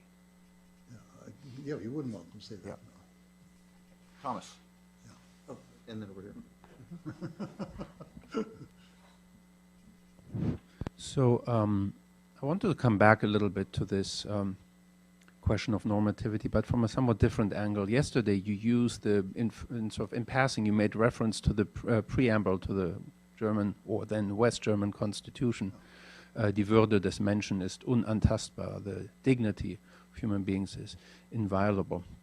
Well, I'm going to elaborate just a little bit to clinch what I think is an important sort of and perplexing aspect of that. So here we have, at a moment of extraordinary sort of historical disaster, an attempt to recover some sense of moral stability and non-negotiable ethical frameworks. The way it was phrased, however, was already a compromise. It was a rather sort of threading the needle. They didn't say, as perhaps they might have, die Würde des Menschen darf unter keinen Umständen angetastet werden. Under no circumstances whatsoever is human dignity to be violated. They said it cannot be. Now, on the face of it, the last 12 years had amply demonstrated that it very well can be on a monumental and horrific scale. Why did they do this? Why did they not formulate it in this much more strident way? Because there was at that point also a decision already that had been in a way made. The whole conversation about how to frame this new society was framed as a fundamentally non-confessional secular society. And so had they phrased it the other way, they would have had to produce a warrant for the statement. Instead, they chose the weaker formula, unantastbar, which in some sense is really a strikingly counterfactual statement. And now the point to which I appeal, to which I now want to bring this is the following. Here you have a society clearly struggling to reinvent itself and to make a new beginning, and at the same time trying to make it without overt appeal to sort of religious, theological traditions. My impression of some of the statements, including your earlier response to my question, is that you seem to have a very, you said I had a very static notion of practice. I think you might have a little bit of a static notion of tradition. Oh, yeah. In my sense is rather that so coming out of this sort of conception of tradition as you see it developed in Newman, in the Ressourcement theology, Yves Congar's book on tradition, as you see it in Gadamer most especially perhaps, or someone even sort of a staunch Anglican like T.S. Eliot, that tradition in fact is itself moving and dynamic. I would certainly think that that would have potentially enabled, and still in different but sort of structurally analogous contexts, would enable a society to appeal to tradition without thinking that it is somehow committing to fossilized notions. Yeah. And so that there is always a great deal of phronesis that goes into the hermeneutic act visited upon a tradition, but that in that act itself or these activities leave the tradition also itself rendered more acutely relevant and to some extent altered. So I thought that the straw man that tends to come up in these conversations is invariably the magisterium in Rome, which of course has blundered in many ways throughout history by trying perhaps to have a very strong stranglehold on notions of tradition. But normativity, I think, is something that is impossible, in my view, to articulate independent of some tradition. When you said how, here we are, we're having a conversation, part of what enables us to have that conversation is that we in fact share in certain intellectual traditions. We couldn't have it very well otherwise. So I would sort of simply want to urge this sort of more fluid and in some sense indispensable concept of tradition as part of how we acquire hermeneutic and phonetic orientation. I entirely agree with every word you just said. So how did we get off on this? I mean, how did I misunderstand you? Well, one reason why I'm sort of urging all these is that I sometimes wonder whether your account of where we find ourselves today would at any point accept that there are certain things that are in fact non-negotiable. Of course. Yeah, of course. I mean, yeah. Because the weak formula that they used in 1949 just came back to roost 2 weeks ago when they had a debate in the Bundestag about assisted suicide. And it was a very interesting debate. And as you know, the European community has an extraordinary bandwidth of legal approaches to that issue, for example. So there's I think, a classic case of a political entity, so-called, that in some of its practices exhibits not just divergent practices, but strikingly disparate modes of reasoning, giving rise to these practices. Mm-hmm. Legal reasoning, no less than ethical reasoning. I think that is itself, in the long run, bound to be a problem for a community of states and nations. Absolutely, yeah. These are dilemmas that we're facing all the time. We're halfway through. We're going to take a 10-minute break. There are drinks and snacks outside. Please help yourselves, and then we will come back and talk more about a secular age. Yeah, okay. The second session today is going to really focus on sources of the self, and the graduate student who's going to begin our discussion is Ben Dillon. Good afternoon. First, thanks again to Professor Taylor on behalf of all of us for joining us for a few days to talk about his work. Second, thanks to Luke for asking me to say a few words about the book, A Secular Age. I've read through the book a few times since its publication in 2007, but Luke's invitation forced me to read it again, this time in the span of just a few days. And under these constraints, I noticed things about Taylor's argument and his narrative that I'd missed on previous readings, and I have once more learned much from the book, so for that I'm grateful. How does one introduce a book like A Secular Age? The book itself is around 884 pages, is informed by several decades of work in philosophy, history, political science, and is rooted in literatures spanning many centuries, several languages, and multiple scholarly disciplines. Furthermore, it has garnered careful scholarly attention since its publication 7 years ago, and not merely the sort of flash-in-the-pan attention that we academics tend to give to any new big book that appears on the shelves. Rather, attention to Taylor's narrative and its implications appear to be growing. This year alone, 3 volumes within my field of theology have been written on the book. It seems that what we needed were 7 years to process, read, reread, and process once more this complex set of narratives and arguments that has been offered to us. No doubt many of us will still be grappling with them 7 years from now. What then is there to say here about the book in just a few minutes? My remarks will come in 3 parts. First, I'll describe the basic question the book raises and some important features of its method. Second, and very briefly, I'll provide an overview of just one strand of the book's sweeping argument. In both of these parts, I'll pay special attention to the lexicon Taylor uses. And finally, I'll raise 2 questions to Professor Taylor about the book. In the year 1500, disbelief in God was almost impossible in the Latin West. Today, it is a live option for all of us. Indeed, one of the defining features of the modern West is the persistent appeal of disbelief in God. Hence the title of Taylor's book, A Secular Age. But what happened in the intervening 500 years to effect this change? That's the central question that motivates the book. And this is a question that has primarily to do with the conditions of belief in the modern West, and specifically now in the early 21st century. What does it mean for us in 2014 either to believe or to disbelieve in God, or in some other reality that transcends our ordinary reality? The first term in the book's lexicon, I'll note then, is the West. It's a vague term, of course, and a loaded one, tied up as it is with imperialism, colonialism, and ethnocentrism, and Taylor's fully aware of all this. But it's an unavoidable term in discourse of secularity, and Taylor helpfully stipulates what he means, which is simply those societies that have emerged from Latin Christendom, most of all the North Atlantic world.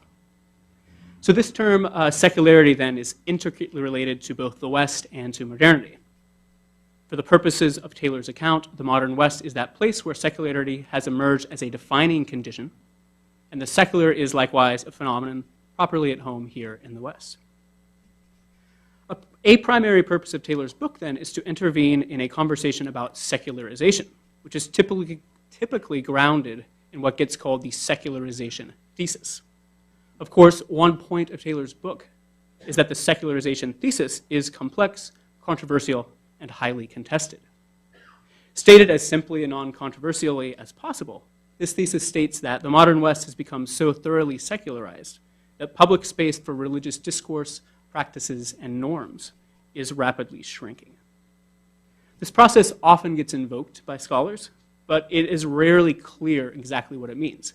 Even Taylor, by the end of his book, is clear that he is dissatisfied with not just his own attempt at describing this term, but with the term itself. But it's what we have to work with, and so we do our best. Taylor rightly points out that there are thinner and wider versions of the secularity thesis, and that in its richer forms, the secularization thesis is a 3-storied affair. The ground floor represents the factual claim that religious belief and practice have declined in the West. The basement contains some explanatory hypotheses about this claim. And then the upper story, the second floor, makes claims about the consequent condition of religion today. Aware that the basement and the second floor are closely linked, Taylor offers in this book an account both of how we came to this condition and of what it means for religious belief today. Two general points then about Taylor's method. First is that he doesn't want analytic claims to stand on their own. This is rooted both in a deeper anthropological point about our necessarily embodied ways of knowing and of meaning making, which leads Taylor to resist an overemphasis on certain post-Reformation strands of epistemology. And here I'll use the H word again. He wants here instead a hermeneutic approach. But this is rooted also in a material claim about the character of our secular age. In the ways that we tend to speak of ourselves, we implicitly, if not explicitly, rely on a subtle narrative of historical progress, from naive belief to more sophisticated forms of either unbelief or a chastened kind of belief that recognizes my way of seeing things is not the only way. Thus, we need, Taylor insists, to advert to historical narrative to say who we are. And so, Taylor focuses on what he calls the social imaginary. This is the ways that people imagine their social existence, the common understanding that makes possible our common practices, and a widely shared sense of legitimacy. Taylor avoids reducing a social imaginary to a theory, because a social imaginary is more basically an unstructured and inarticulate understanding of our entire situation, within which particular features of our world show up for us in those particular ways. This, I take, is a more developed version of the aphorism Professor Hauerwas is fond of repeating around here. You can act only in a world you can see, and you can see only in a world you can speak. The primary target of Taylor's methodological criticism is the purveyors of what he calls the subtraction story of secularity, which suggests that we began in Latin Christendom with some nexus of beliefs and attitudes, then God was removed from that equation, and we are now left today with X minus belief in God, where X refers to whatever we had in, say, 1400. This is usually, but not always, accompanied by a secular triumphalism. Second, Taylor suggests that a generous and sympathetic account of where we are will try to look at the thickest forms of any competing way of seeing the world. As a result, Taylor's book aims to avoid closing off lines of inquiry or imposing its own narratives on others who might resist it. Instead, he offers close readings of a great number of texts, social phenomena, and historical periods. If we're to figure out how to go on in what he calls a nova situation, then we need broad exposure to the stories and perspectives of those around us who see the world as fundamentally different from how we see it. And so, in just a few minor points, I'll sketch one central strand of this narrative. This has already come up in the discussion about sources of the self, so I'll make this even shorter than I had intended. The story goes something like this. Beginning with the Christendom of the High Medieval period, Taylor traces key developments in the final centuries of Latin Christendom. Certain tensions internal to Christianity, such as the tension between its universalizing scope and its drive for reform, play out in complicated ways that lead to an explicit crisis in the Protestant Reformation of the 16th century. The period 1450 to 1650 is especially important to the story Taylor tells us. Here, in a zigzag effect of different extremes of reaction and counter-reaction, play out in a manifestation of new forms of sociality and new ways in which people conceive of themselves. In short, the West experiences a radical and sudden change of its social imaginary. Here, the rise of the disciplinary society and the great disembedding, which accompanies the replacement of the porous self with the buffered self. This gives way to a modern moral order and an accompanying moral imaginary.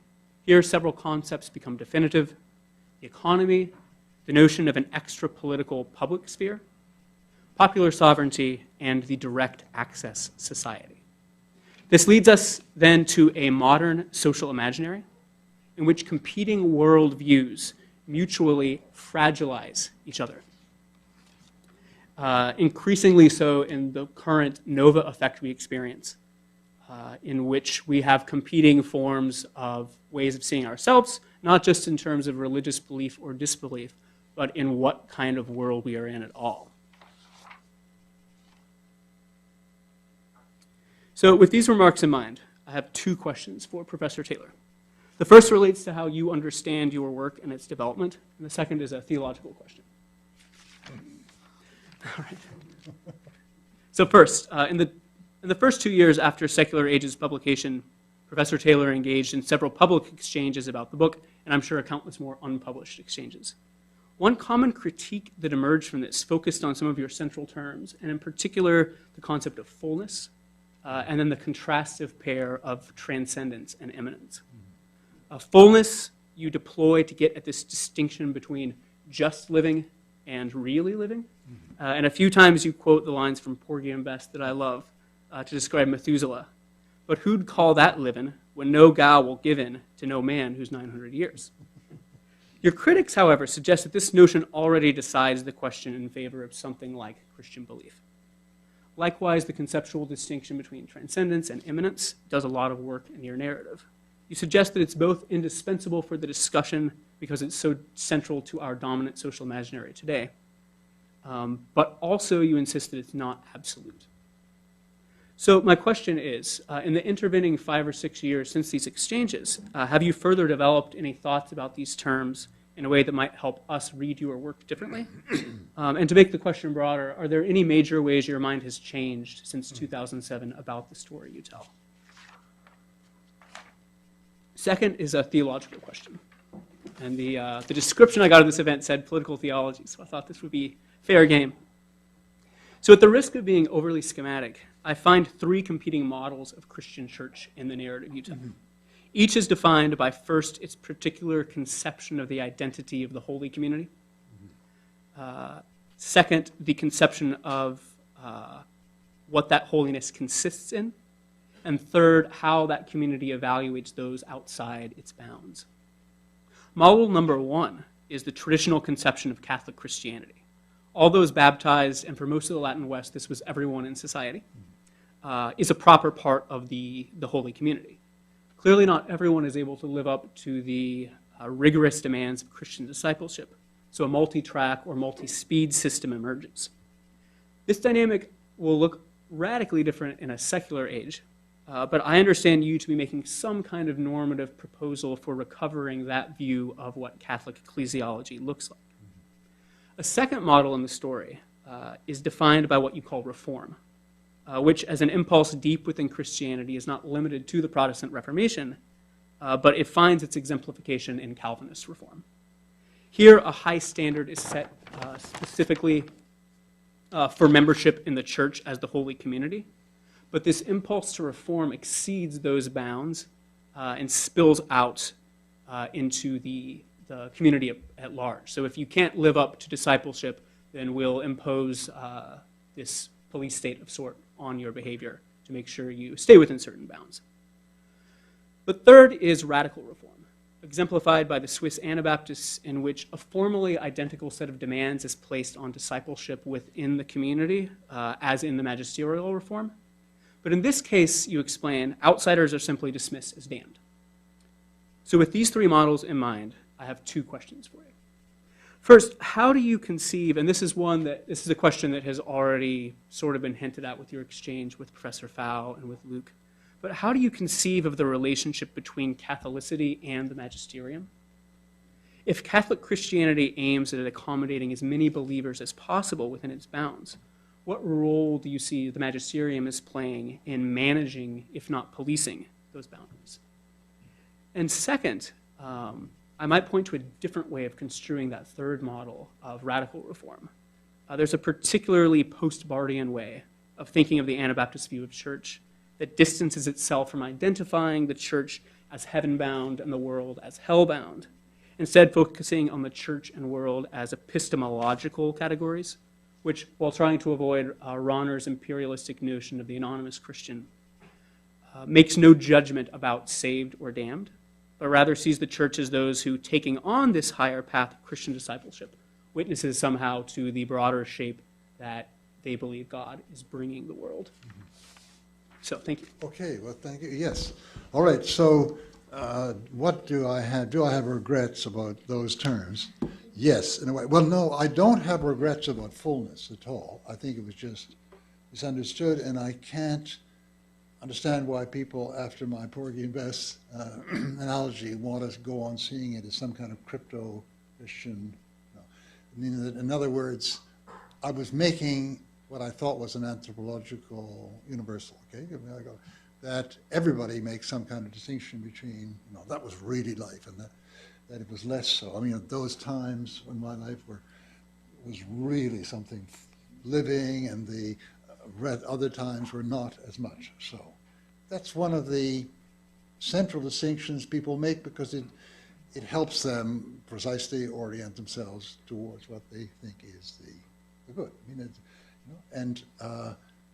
so why introduce that? Well, because it's illuminating to understand what different outlooks, beliefs, commitments are like if you can compare them in various ways. And one of the ways of comparing them is what's their notion of fullness. So I both stick by the utility of finding such a term, and I think with a certain hesitation, I stick by that particular term. Comparison is particularly important in a world in which, as I see ideally, we give more effort in explaining ourselves to each other, because one of the ways of communicating to people what they really should learn about us and we learn about them is what is the notion of fullness? What's the notion of really full life? Which is also, if you explain that to somebody, you also explain why you find your commitment, your faith, whatever, really powerful. And so that's why I stick by there being such a word in the analysis, and I stick by that word. I have another view of immanent transcendent because it obviously plays you false, but if I had to rewrite the book, I don't know what I'd do. It plays you false for the following reason. Quite understandable. And I don't know how many people have said this to me. It depends what you're transcending. Some people have extremely narrow views about only matters of their own society, and when they open up, they're transcending that. Some people have, you can go on and on and on, giving cases where people are talking about going beyond some boundary, and they want to invoke the word transcendent for that. I thought I could get away with this because I thought there developed in Christendom this notion of the natural order and then the supernatural order, right? And I think it's not untrue to say that we're still in a way haunted by that. And so a lot of people align themselves when they're deciding what they believe of whether, okay, we only accept this order here or whether we go beyond. And I introduced that in another way with the concept of the immanent frame, right?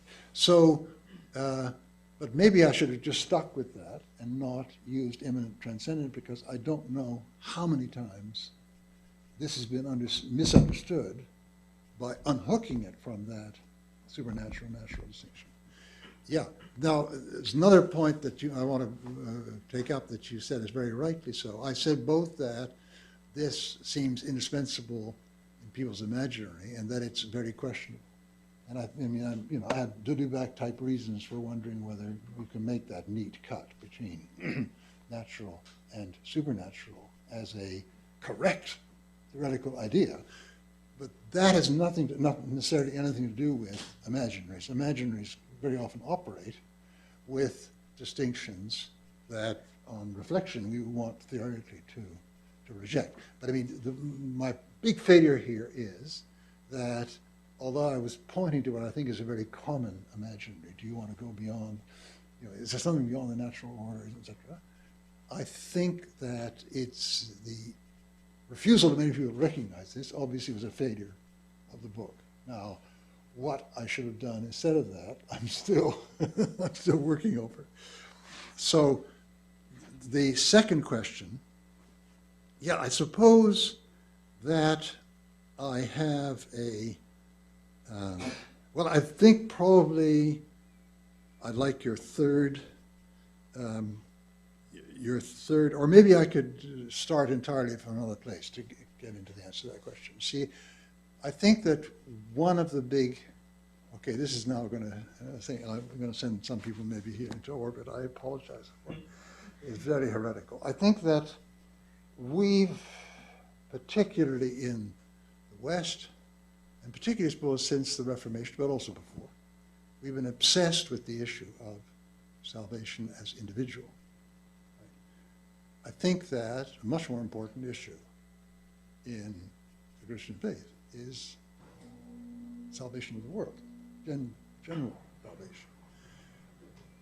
And this assumption, I think, was too easy, that the general thing has been more or less accomplished in those 3 days back then. And then the question is who conforms and gets into this, and who's non-conforming and getting out of this. So we split our minds open. People outside the church, are they going to be in heaven or hell? And I think that is that forgetting of the universal salvation, or placing it secondary, or not giving it a place, is a unfortunate deviation. Now, that, let's say, or insufficient understanding of things.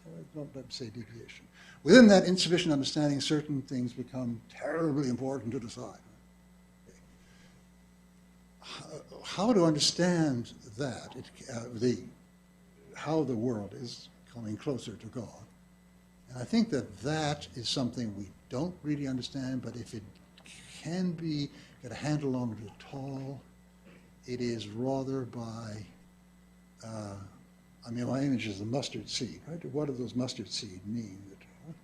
They are moments, acts, modes of being, which really connect to God. And now, Matthew 25 is in my mind. That is okay. And what's bringing that forward? Well, things done by Malala in the Swat Valley are bringing it forward, although she's a Muslim. Things done by anybody, atheist doctors who become part of Médecins Sans Frontières. Those are the mustard seeds which are bringing the kingdom on in ways that we can't understand, right? So if you think of that as, because Matthew 25 doesn't say what their status is with their confessor, or what their status is. He said, I was hungry and you gave me to eat, which I take very seriously. So I think that, well, what is the church doing? The church is meant to be vehicling this hope, this faith, and inspiring that. And I think that's, in some cases, these people who are totally outside have been actually historically inspired. They wouldn't have maybe got this idea. They wouldn't have gone into this action without that being so. And what are we doing on earth? Well, we're going to make that, we hope, more so for the future, but it's not really pertinent. Think, I very much, I think I'm inspired by Francis. So don't think about how this fits into some scheme you have about it. These are hungry people, feed them. Right? Or discover what, we get back to the discussion earlier, what really meeting these needs amounts to. And let's have a big talk about that at any given time and discuss it. But that is what is really important. So what's the church in all this? Eschatologically, it's everybody who is brought together. Now, why does it matter exactly? Okay, I'm stopping there, which is very theologically incorrect, I know. And so, put it down to the fact that I'm a theological illiterate, and that's also true, that I'm terribly challenged and so on. This is la foi du charbonnier, we used to say in French, right? What's the faith of the simple peasant? Well, or c'est la foi du charbonnier qui parle, just right, and questions? Don. Yeah, I've been trying to corral. Wait. Sorry. Yeah.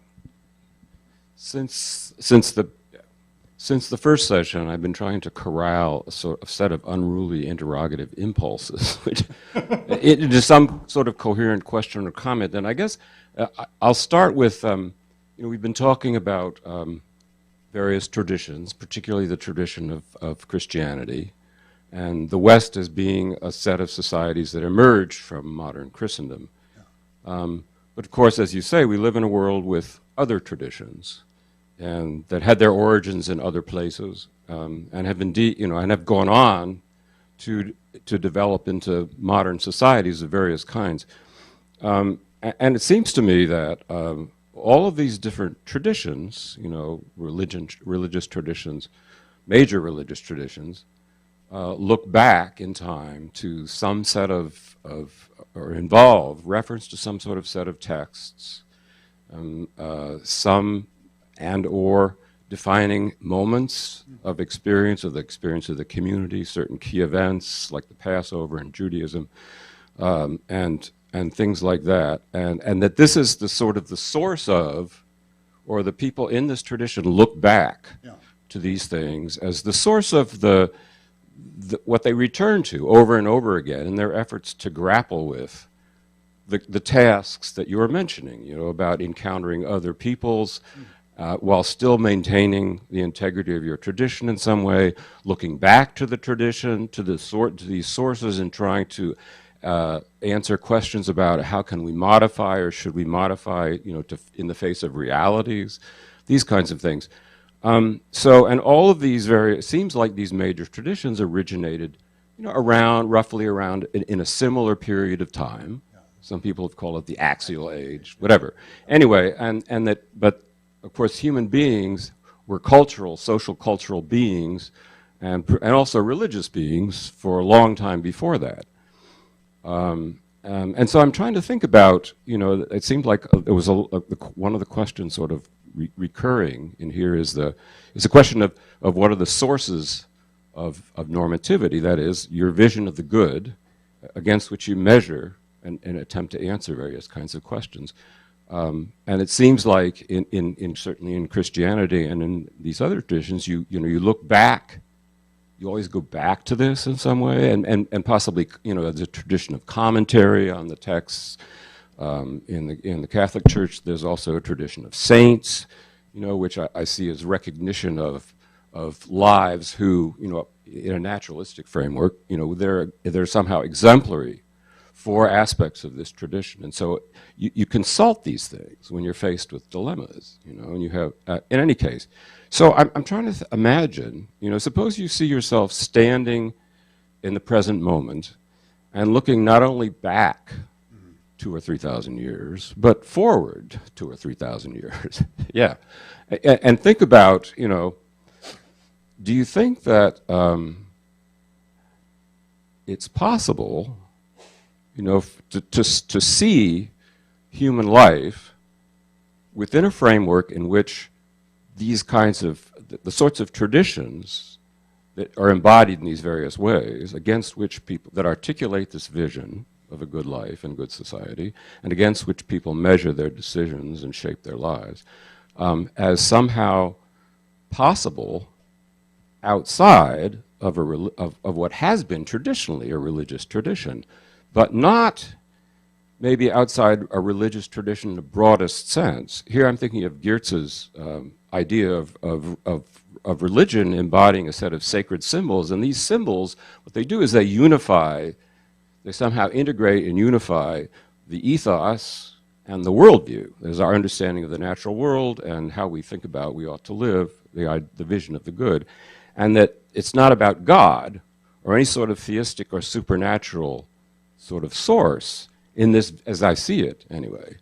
So could you imagine, the possibility that humans would, at some point in the far distant future, be able to find sources for this kind of good, which would be religious in that sense, and it might be compelling and might be embodied in various kinds of,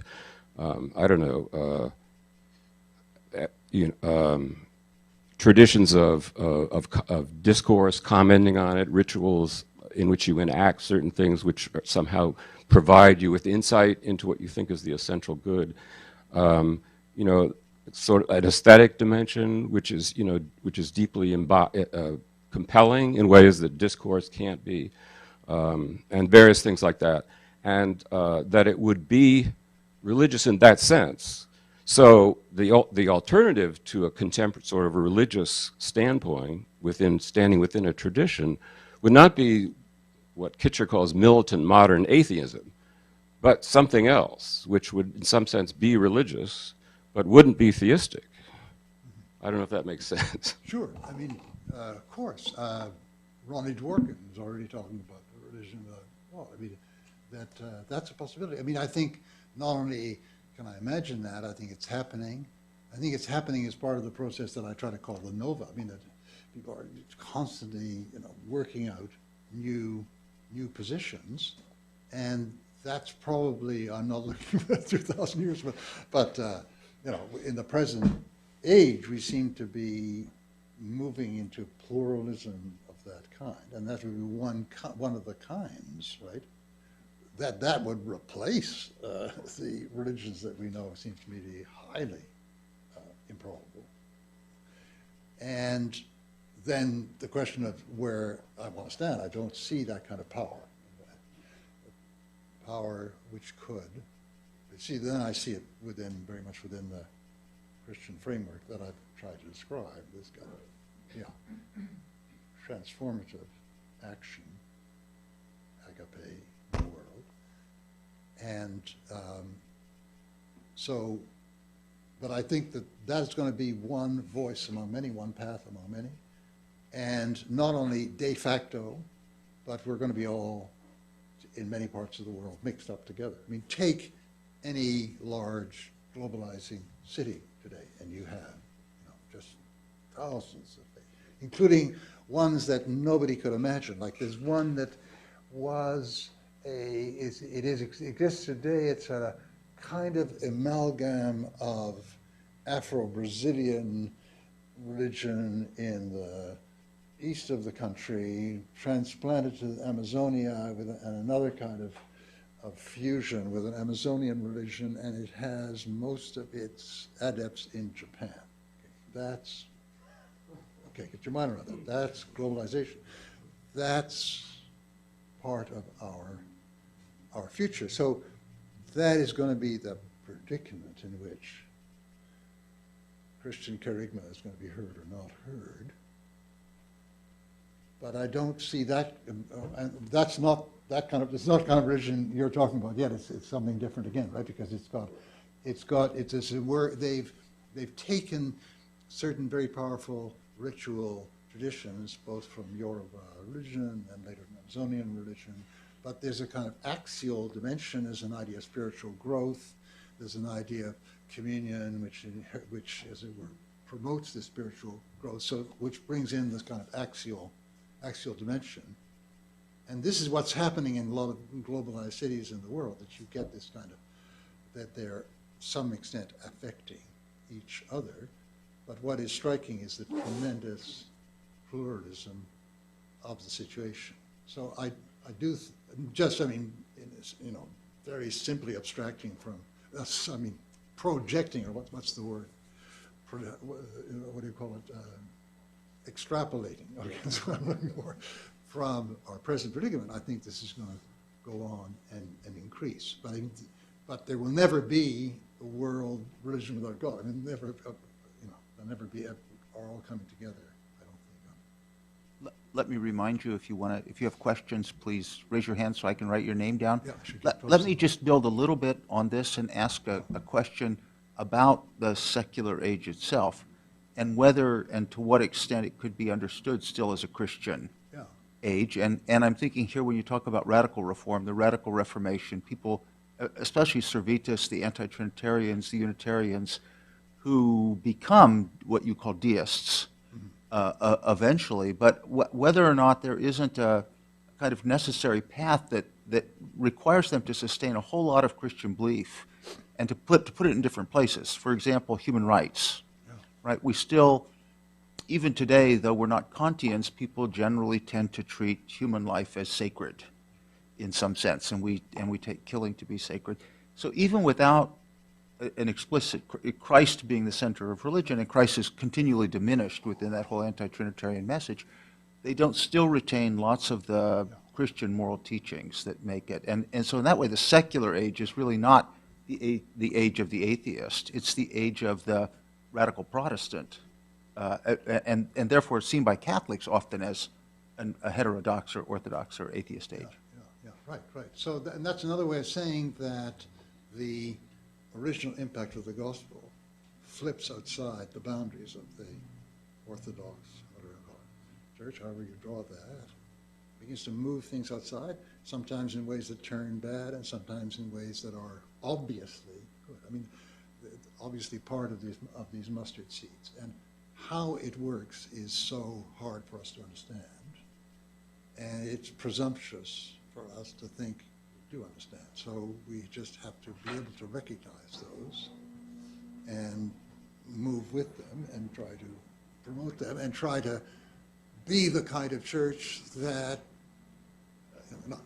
I'll peel back for a minute, the kind of good things that are happening in human rights are the good fruit of being that church throughout all those centuries, right? Now we want to be the church through this and the following centuries, and it should be that doing that, we're promoting spillover goods in the 27th. See what I mean? That's the goal. Although many devout Christians would characterize Unitarians even, or anti-Trinitarians in any case, as not falling within the church, right? They're not part of the community. Right, okay, I mean, people are going to have different views about that, and it's very important, these views are very important when we talk about our communal life and our particularly sacramental life, which has happened within recognized boundaries and communities. And I'm not saying that the present ones are always acceptable. I mean, not being able to intercommunicate with Orthodox and Anglicans is a real problem.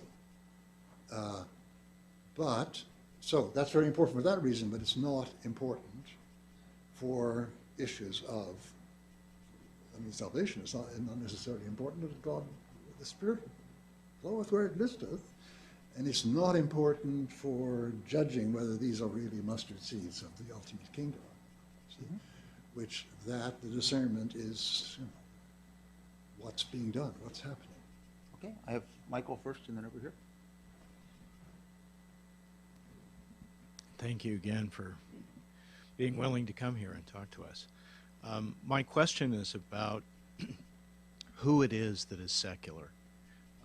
And I get a sense that there are at least three discrete ways in which you use this. One way, the least common, is to refer to those, even in the ancient world, as particular individuals or sects that might be regarded as non-theistic. And I'm thinking in particular of the Epicureans that you mentioned. A second group, which is very large, the largest entity, might be everyday people, most people, the mass of people, those who might not be particularly reflective, those who do not have to break with custom or tradition in order to be non-believers. And in between that is a smaller group, but larger than the first, namely what we could call the elites. And here I'm thinking of your comments with reference to Gibbon, that he at least seems to acknowledge that a Roman elite may have paid lip service to religious beliefs without necessarily taking them seriously. My question is, when you use a term like the secular age in its most comprehensive sense, is it necessarily the case that all three of those groups have to have become secularized in the sense that you use it? Is there a moment in which, well, let me ask the question in a negative way. would it have been possible for us not to be in a secular age had any one of those three groups, all right, not become secular? And I'm thinking particularly of the largest group. Yeah, but I think, did Gibbon read the elite that way? I'm not sure that somebody who got his mind into that 18th century, distance from religion perspective probably couldn't understand the ancient Romans. I mean, he sort of thinks of them as analogous to some of the not very biased advisors to kings or kings who are manipulating the system in order, to get the plebs to obey. And, I think perhaps the better anthropological understanding of the ancient world would not be that. I mean, there was that they had a genuine fear very often of really transgressing and creating sacrilege of various kinds. Yeah, and they also were aware that, if the famous case of the admiral who throws the chickens overboard, right? Chickens are supposed to, if they eat the stuff, it's supposed to mean we're going to win. And he said, if they will not eat, let them drink. He threw them overboard. And the Romans lost the battle. But I mean, that is taken by kind of the Gibbonian view as kind of saying what most elite felt. I mean, this is maybe a side argument. That's not going to that. I severely doubt that. I mean, there are in the pre-disenchanted world, there's a real fear of sacrilege, of getting the gods against you, and so on, even if you didn't. Yeah, I think everything contributed in the end to the modern secularization, including a recovery of Epicureanism, of Lucretius, and so on. But it's very important to then look at the word secular, because it's a Christian word. And so you get the modern secular world, even by people very secular thing in the modern secular world, is a twist on an original dyad, which was thought to be what I call an inseparable dyad, like up and down are inseparable dyads. You can't have up without down, right, left without right. That there was this dimension of how we were proceeding in the here and now and so on, and then there was a dimension in which we were moving towards eternity, and these two dimensions were the dimension of the higher, of the spiritual on one hand, and the secular, which is why, you see, we have it's a time word. It's very interesting that the word for this godless or impious word is a time word. Right? This is something that we don't reflect on enough. And it comes a twist in that where there comes to be the belief that this can be an external dyad, that is, you can have one without the other, and you can kind of just have the secular world.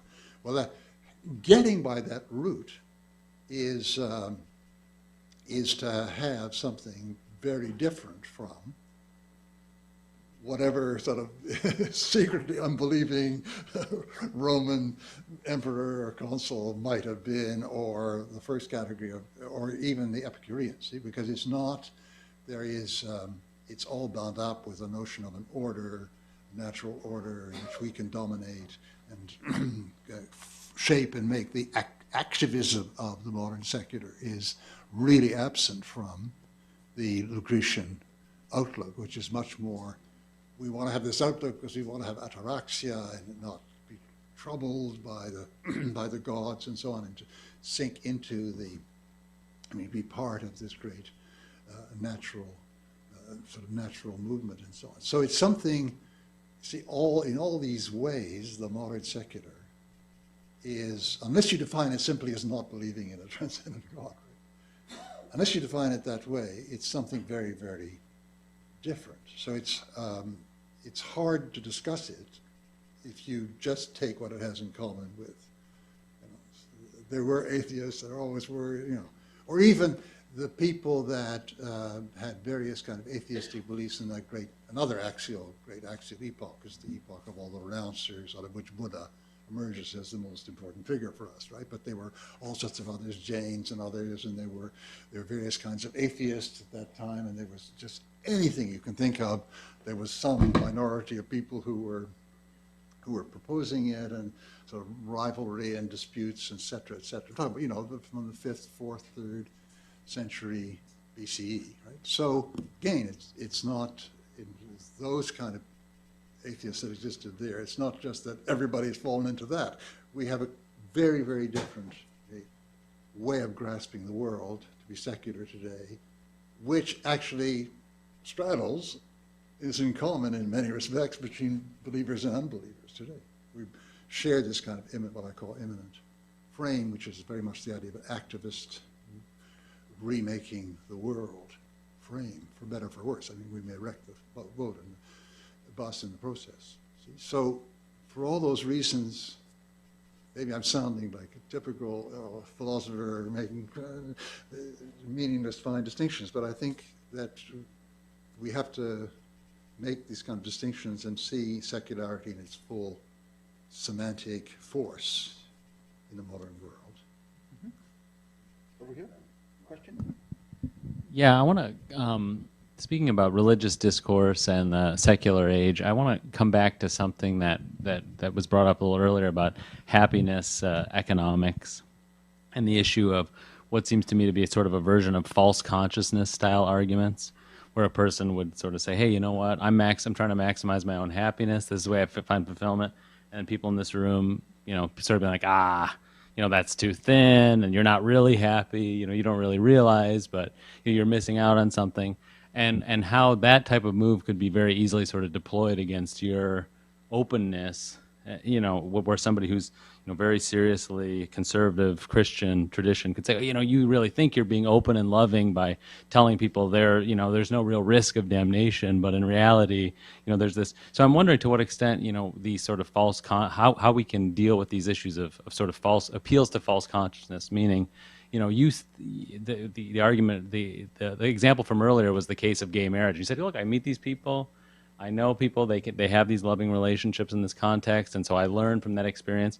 But I know, you know, many people who would say something like, well, they think they're happy, they think they're finding fulfillment in this sort of relationship, but in reality they're deceived. So I'm wondering to what extent, like, those sorts of things prohibit us from doing the kind of, because you're a very nice guy, you're very open, you know. Well, you know, but I don't know to what extent we can generalize from you, you know. And to what extent it is that people really do, on a daily basis, when you start to listen for these things, people deploy these sort of false consciousness style arguments all the time. You know, you think you're being happy, you think you've got the truth, you think this, but, you know, I really know better. So I'm wondering whether the kind of project you're outlining is in fact really possible, or whether it just reflects really the kinds of things that I won't admit are non-negotiable for me. And so I'll seem like I'm being open until I actually hit something that you're talking about that violates that boundary for me, and then I'll say, oh, well, yeah, you think that's true, but. Does that make sense?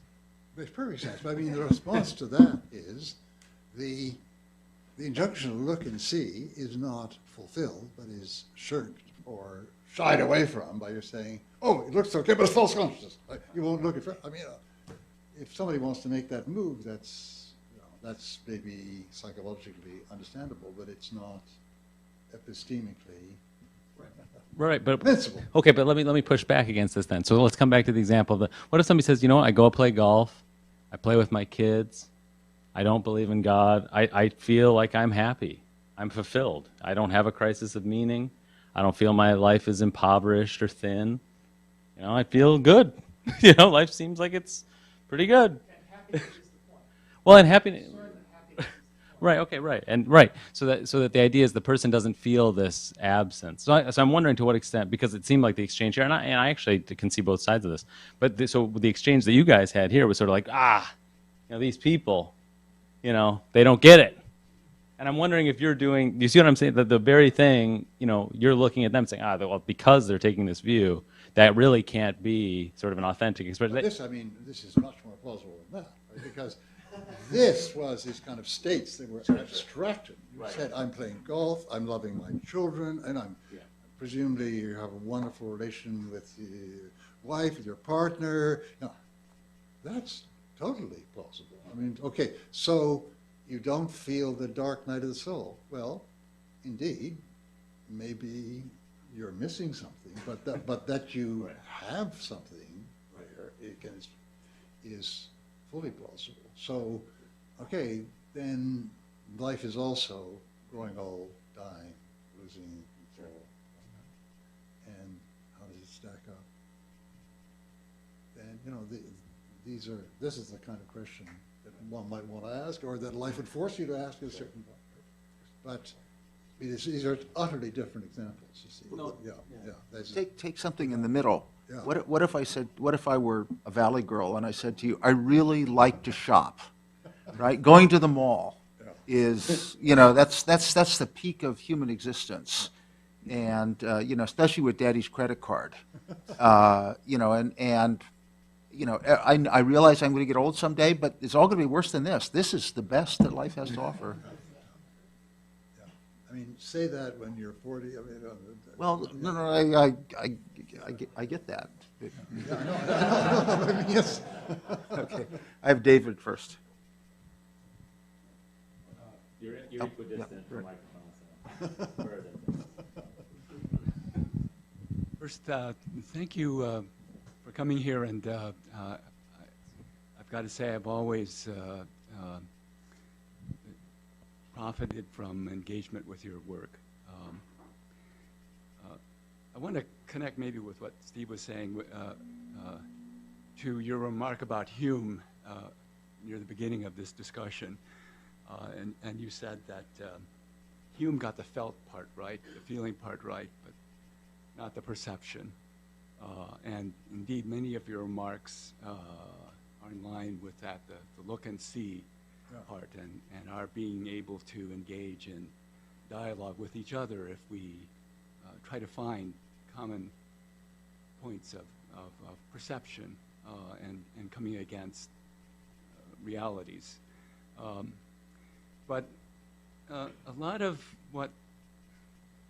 what's in the air now is how the felt part conditions the perception part and how it gets entangled with the perception part. So that it's harder to, especially when we come up against some of our fundamental disagreements, harder to disentangle the felt part from the perception part.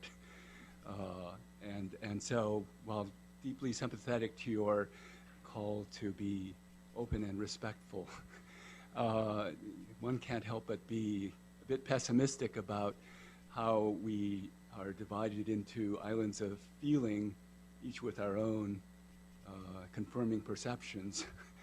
And I also want to relate that to the secular age and this sense that now we may not be so secular.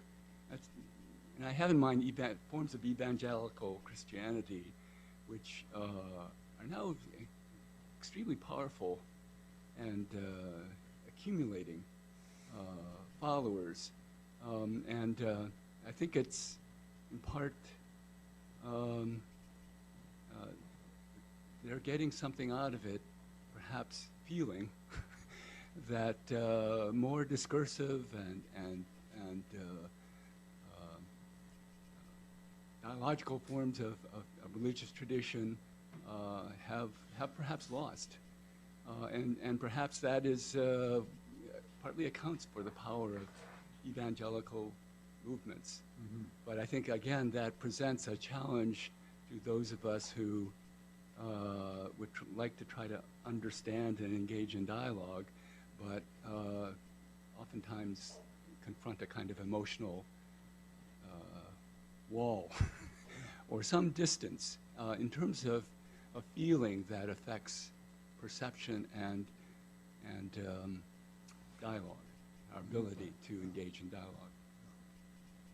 I mean, I agree with that. It is very, very, very difficult to.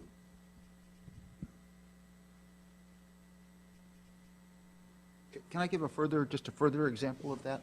I was in Jerusalem several years ago, and I went to the Armenian church there, where they had a wonderful service in the afternoon that was done by most of the students who were there in the seminary, And it was the only time that wonderful church is open, and people come in droves, all not noticing the signs that everywhere say no pictures, and they take pictures and then they leave. And I and two other American women stayed through the whole service, and as we were leaving, I said to them, did they enjoy the service? And they said, well, you know, I used to be Catholic, but we don't do Latin masses like this anymore. And I thought, well, okay, it was in Armenian. They at least had the idea that the ceremony mattered. But the ceremony really mattered to the priests, right? They weren't really mediating this to anybody else, right? The next day I went to the supposed site of the Last Supper, and there were 300 Pentecostals who were talking in tongues, collapsing on the floor, et cetera, et cetera. And I left wondering whether the Christianity wasn't either one thing or another, a completely closed community that only belonged to the priests, or groups of people talking in ways quite enthusiastically, but not understanding a word that anybody else was saying. So I wonder whether, I mean, and you come down in the middle for something like a discursive community, but this is building on David's question. Lots of our communities are not necessarily based on discourse. They're based on ritual, they're based on liturgy, or they're based on some radically individualized experience. So I'm wondering if we look at what's happening globally to Christianity with the growth, especially growth of Pentecostalism, whether or not this is likely to be discursive in the way that you would like it to be, and if not, what do you think could be done about that? Well, I didn't mean discursive as against, well, excluding ritual. I meant ritual and discursive. Now, there has been and there will be all sorts of refractions of what the Christian message is, including some that aren't discursive. But in the end, in order to live with others, there has to be some discourse. Yeah. Exchanging, how do we live together, or do we live in totally, we can have this living in totally siloed communities, which was one of the Anabaptist products, was the idea of a silo community. And we have in Canada some like that, right? Particularly in the West, where the minimum contact with the outside world. And of course, they don't necessarily hold everybody, right? And there's a certain amount of, but, and in the coming world, it may be necessary to have more discourse in order to know how to, the rules of living together with the community around them. So I think that in a certain sense, the opportunity for discourse takes care of itself. I mean, there are moments when it has to arise, and it can be that the relationship of the discourse of the community life can be ones in which within there's very little, but without there's got to be some kind of exchange, or it can be an attempt to put all these within the life of the community, which is very kind of the standard large church in the West, both Catholic and Protestant, mode of living and so on. Yeah, but I don't, and look at the growth of Pentecostalism in the world, Brazil, and it's bubbling up institutions to train the clergy, and therefore developing into theological expressions and academic work in theology. It's all these different aspects of a fuller life are being produced out of what maybe originally had been communities of converts simply around a pastor and so on, with a great deal of charismatic authority. But, I'm pulling favor in here, right? The charismatic authority gets tailish. I mean, you get, routinized in some respects, and therefore it has to carry on, etc. So I think that relationship will take care of itself. Now, what will go into the discourse, whether it really be exchange, whether it will really be learning how to live together in some kind of harmony and mutual respect and some kind of sense of both contributing to, that's a big issue, but that there will be a place for discourse, for theorization, and so on, is, I think. Thomas? Excuse me. So I was wondering, as I reviewed the book yesterday night again, I didn't read all of it, but I tried. Again. I see many voices informing your argument. I see sociological arguments. I see what they call philosophische Anthropologie. Somewhat different valence in English, but no, sort of. It's in my language too. I mean, philosophy, obviously. I see very little in a book, after all, concerned with the sort of evolving place and practice of religion. I see very little theology. And one of the things I was wondering is whether there are, at this point, any theological writers, more recent or distant, who have in some significant way contributed to your conception of religion as you began to work out your argument. Yeah, I mean, there's... And who they are, in particular. I mean, autobiographically, I really got started in all this. It was before Vatican II, but it's another accident of where I come from. I come from Quebec. And a great deal of the thinking, which eventually emerged in Vatican II, came out of French-speaking members of the Dominican and Jesuit orders, Concal, for instance, Dubac. And they had, it was very intense communication across the Atlantic with the Francophone members of those orders who were all going to study at the Sochoir. So, among people that were somewhat concerned about the faith and not terribly happy with the kind of very authoritarian church that we had in Quebec at the time, the works of Congal and Dubac and others circulated, including even sort of very young and extremely ill-educated, I mean, theologically, people like me. And it sort of continued from there. I mean, I also was to some extent influenced by, which was not separate from, not foreign from this influence, an influence of a certain take on Eastern Orthodox, Russian Orthodox theology, which is vehicled. I mean, and other people that I read, Bebjayev and some Bulgakov and so on. And then, as time, I mean, recently I find a great deal of affinity with certain elements of the British radical orthodoxy. I could probably go on if I thought more and more and more, but I have never made, as you probably already have been aware, I've never made a systematic study of theology, unless I'm kind of illiterate in that, or a sort of taster from the outside. But I mean, this is what Orthodox sociologists think of me in relation to sociology, and historians think of me in relation to history, and philosophers certainly think of me in relation to philosophy, and it worries me, but You are a chimera, but we'll go to Luke. So yes, I kind of want to take a political turn. And one of the things that doesn't show up so much in the book is the role of the state and political authority, and particularly debates around sovereignty in constructing our sense of the necessity of the expulsion of religion and the formation of the kind of public-private divide. Although it's kind of crucial to our current both kind of material practices of how we negotiate secularity and its conceptual kind of operations.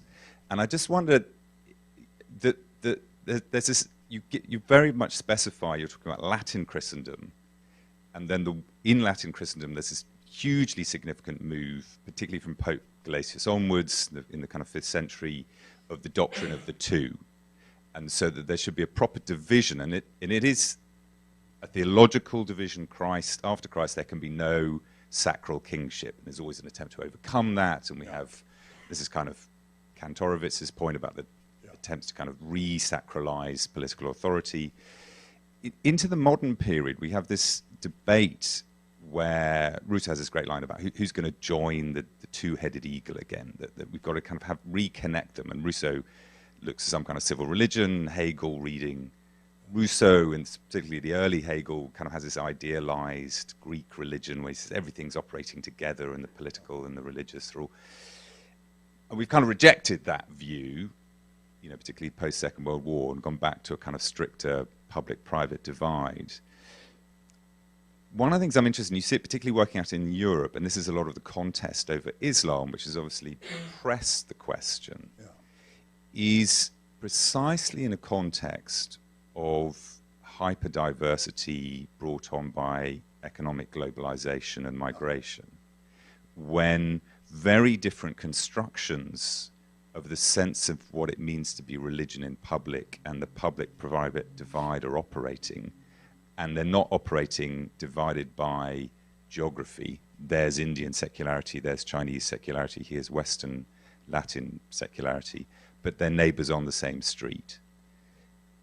In that context, we still have this Latin Christian legacy mixed up with post-Enlightenment debates about public-to-private divide, and should the state reconcile the doctrine of the two, or should they be separated, and how does that operate? Adjudicating over these multiple iterations of secularity and public religion, if you like. And that's a kind of material description, which you may or may not disagree with. My sense is you would agree with that kind of account. Normatively and prescriptively, what are the ways in which, and you've been involved in public, deliberations about this, normatively and prescriptively, how do we kind of conceptualize the proper kinds of adjudication without slipping back into one or other of these kind of options on the table? Or do you think we just have to operate with those options on the table? Or is there some other kind of, you would prescribe some other kind of way? It seems to be a very fundamental debate that's always pressing this iteration of belief and unbelief, particularly as it presses upon the notions of how sovereignty gets both constructed. We can no longer have the two, we need one, or we need to fragment it, or we need to federalize it, but the place of religion and its press upon the coherence and the integrity of the political sovereign has been a key neuralgic point around which secularity is both produced and kind of normatively prescribed. Well, I think, it's a very, very important question, and I wish I had a, really very good answer. I have some beginnings of an answer because we've had to fight it out in my society. So I think the really massive fact about our tradition and how it still weighs on us is that we came out of Christendom or Christendom society, so there was the absolute unity, and there was complete identity between the kind of unity we obviously need as a society and the kind of unity which can be conferred by confessional uniformity, right? So, of course, you get, if you have to understand the early modern wars of religion, people really thought that we can't live together with this kind of difference, so there has to be a Catholic and a Catholic society, or Protestant or ruling a Protestant society, cuius regio eius religio, etc. That's very, very powerful idea. And when we get to the age of the laïc regimes, of the secular regimes, they kind of imitated that. I mean, the thing about the Jacobins is they thought you needed a kind of laïc morality is what is going to unite the society. And so, Jules Ferry and the schools are going to teach this kind of morale. And we're not going to worry the curé too much, but that's what we've got to do. And you see, this got repeated. It gets repeated in some of the arguments in France in the 2000s, the argument leading up to the Stasi law, and it got repeated in Quebec. So here you have the fusion of two very important points of unity, right? There is, or a point of unity and a point of division.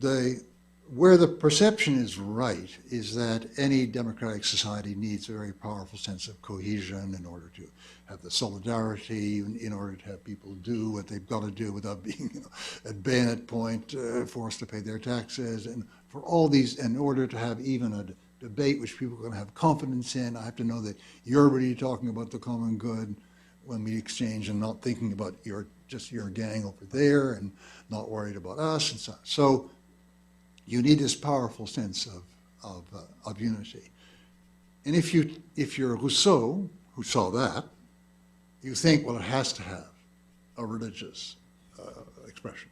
So there's a kind of civil religion, and we can't have a civil religion in the present stage in the West, a degree of our diversity. So how to resolve that? So we do need a very strong sense of common commitment to the institutions, a very strong common ethic, and I think I'm reaching for the one Rawlsian idea I really accept, the idea of an overlapping consensus, that the grounds for accepting this, in your case, your case, your case, your case, are going to be different.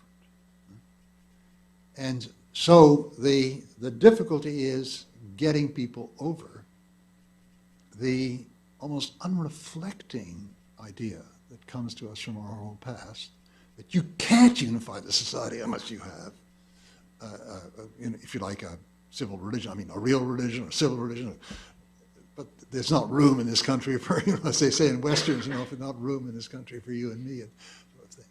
And that requires a new kind of invention of new kinds of patriotism, which are hard to get people to accept. But we're stuck in the point where we can't do otherwise. And the result of not finding that kind of solution is the encroachment, once again, of old laïque ideas in which manage to stigmatize new minority religions, and that meets a certain gut reaction with lots of people, by putting them on the wrong side of a very old ethic of laïcité, right? So there is this danger of religion. It mustn't be allowed too much scope in the public sphere. I mean, the whole history in France of difficulties of allowing fête Dieu, what do you call it, Corpus Christi manifestations and so on. It comes out again when people say in Marseille, these Muslims are praying in the street. I mean, what's going on? Okay, maybe it's obstructing the traffic, but it's not treated as it's a problem obstructing the traffic. It's treated as they're creeping up on us, you see. And we have a big, big battle, which this easily turns into Islamophobia, of course, with the geopolitical situation not helping. So we're in that situation where we have to fight back against this kind of secularism / laïcité, depending on what language you're speaking. And then we have a series of dilemmas, obviously arise from this, which you have in this country keep rising, whether the application of a certain rule is going to involve, as it were, overriding people's conscience. So you need all sorts of issues arise about, people practicing abortion in a clinic, and the nurse says no. And so, the kind of solution we propose to the Quebec population, which is yet to be accepted, is one which puts extreme importance on liberté de conscience, freedom of conscience, and tries to combine that as best as possible with a state which is not aligned with anyone, any particular religious position, any particular non-religious philosophical position, or any particular anti-religious position, right? But is extreme. In other words, the two basic goals are non-alignment of the public institutions and liberty of conscience. So, and of course, this is in a context where we're talking about the great importance of reasonable accommodation, right? So you find constantly that the like idea is, why should we accommodate? I mean, people want to get a job in the public sector, but they have to wear the, but this is, this is threatening laïcité, and they become very hard-nosed about any kind of freedom of conscience. It gets buried in the idea we need this common like commitment, right? Isn't the paradox there? You're at once calling for a far more radical secularity of state authority. Yeah. And what the reaching for the laïcité is a kind of unconscious reaching for a set of very kind of thick, almost sacral that's right. commitments and stabilize. Now, there are kind of a Christian right versions of that in this country. We need to stabilize the country through a return to a certain Christian morality. Now, the direct, I would say, the parallel to that in France is the reaching for a certain kind of republican virtue and laïcité, and this is what it means to be French, and it's a kind of a deep, visceral, almost sacral idea in a kind of Durkheimian sense of sacrality, which in order to stabilize this political order, so we're back to Rousseau. It's a highly disenchanted, we might say, form of sacrality, but it's still a kind of sacrality. Absolutely. I mean, it's so what you're asking is for much more emptied out. And I'm not sure it might be descriptively possible. I'm not sure it's meaningfully plausible. The sense in which you can public officials and a state, and it seems to be that's what Rousseau and Hegel, and that's part of the debate. Like, we're always reaching for some kind of sacralization of political order, and that seems to be an inherent moment in all forms of political order, and that's part of the problem. I'm going to let Professor Taylor answer that question tomorrow, right here, at the Conference on Religious Order. We have to be out of here relatively soon. I'm going to give him time to thought. He won't have to talk for a while before he can think of an answer. He'll have all night to think about it. I want to thank all of you for being here, and I especially want to thank Professor Taylor. Thank you very much.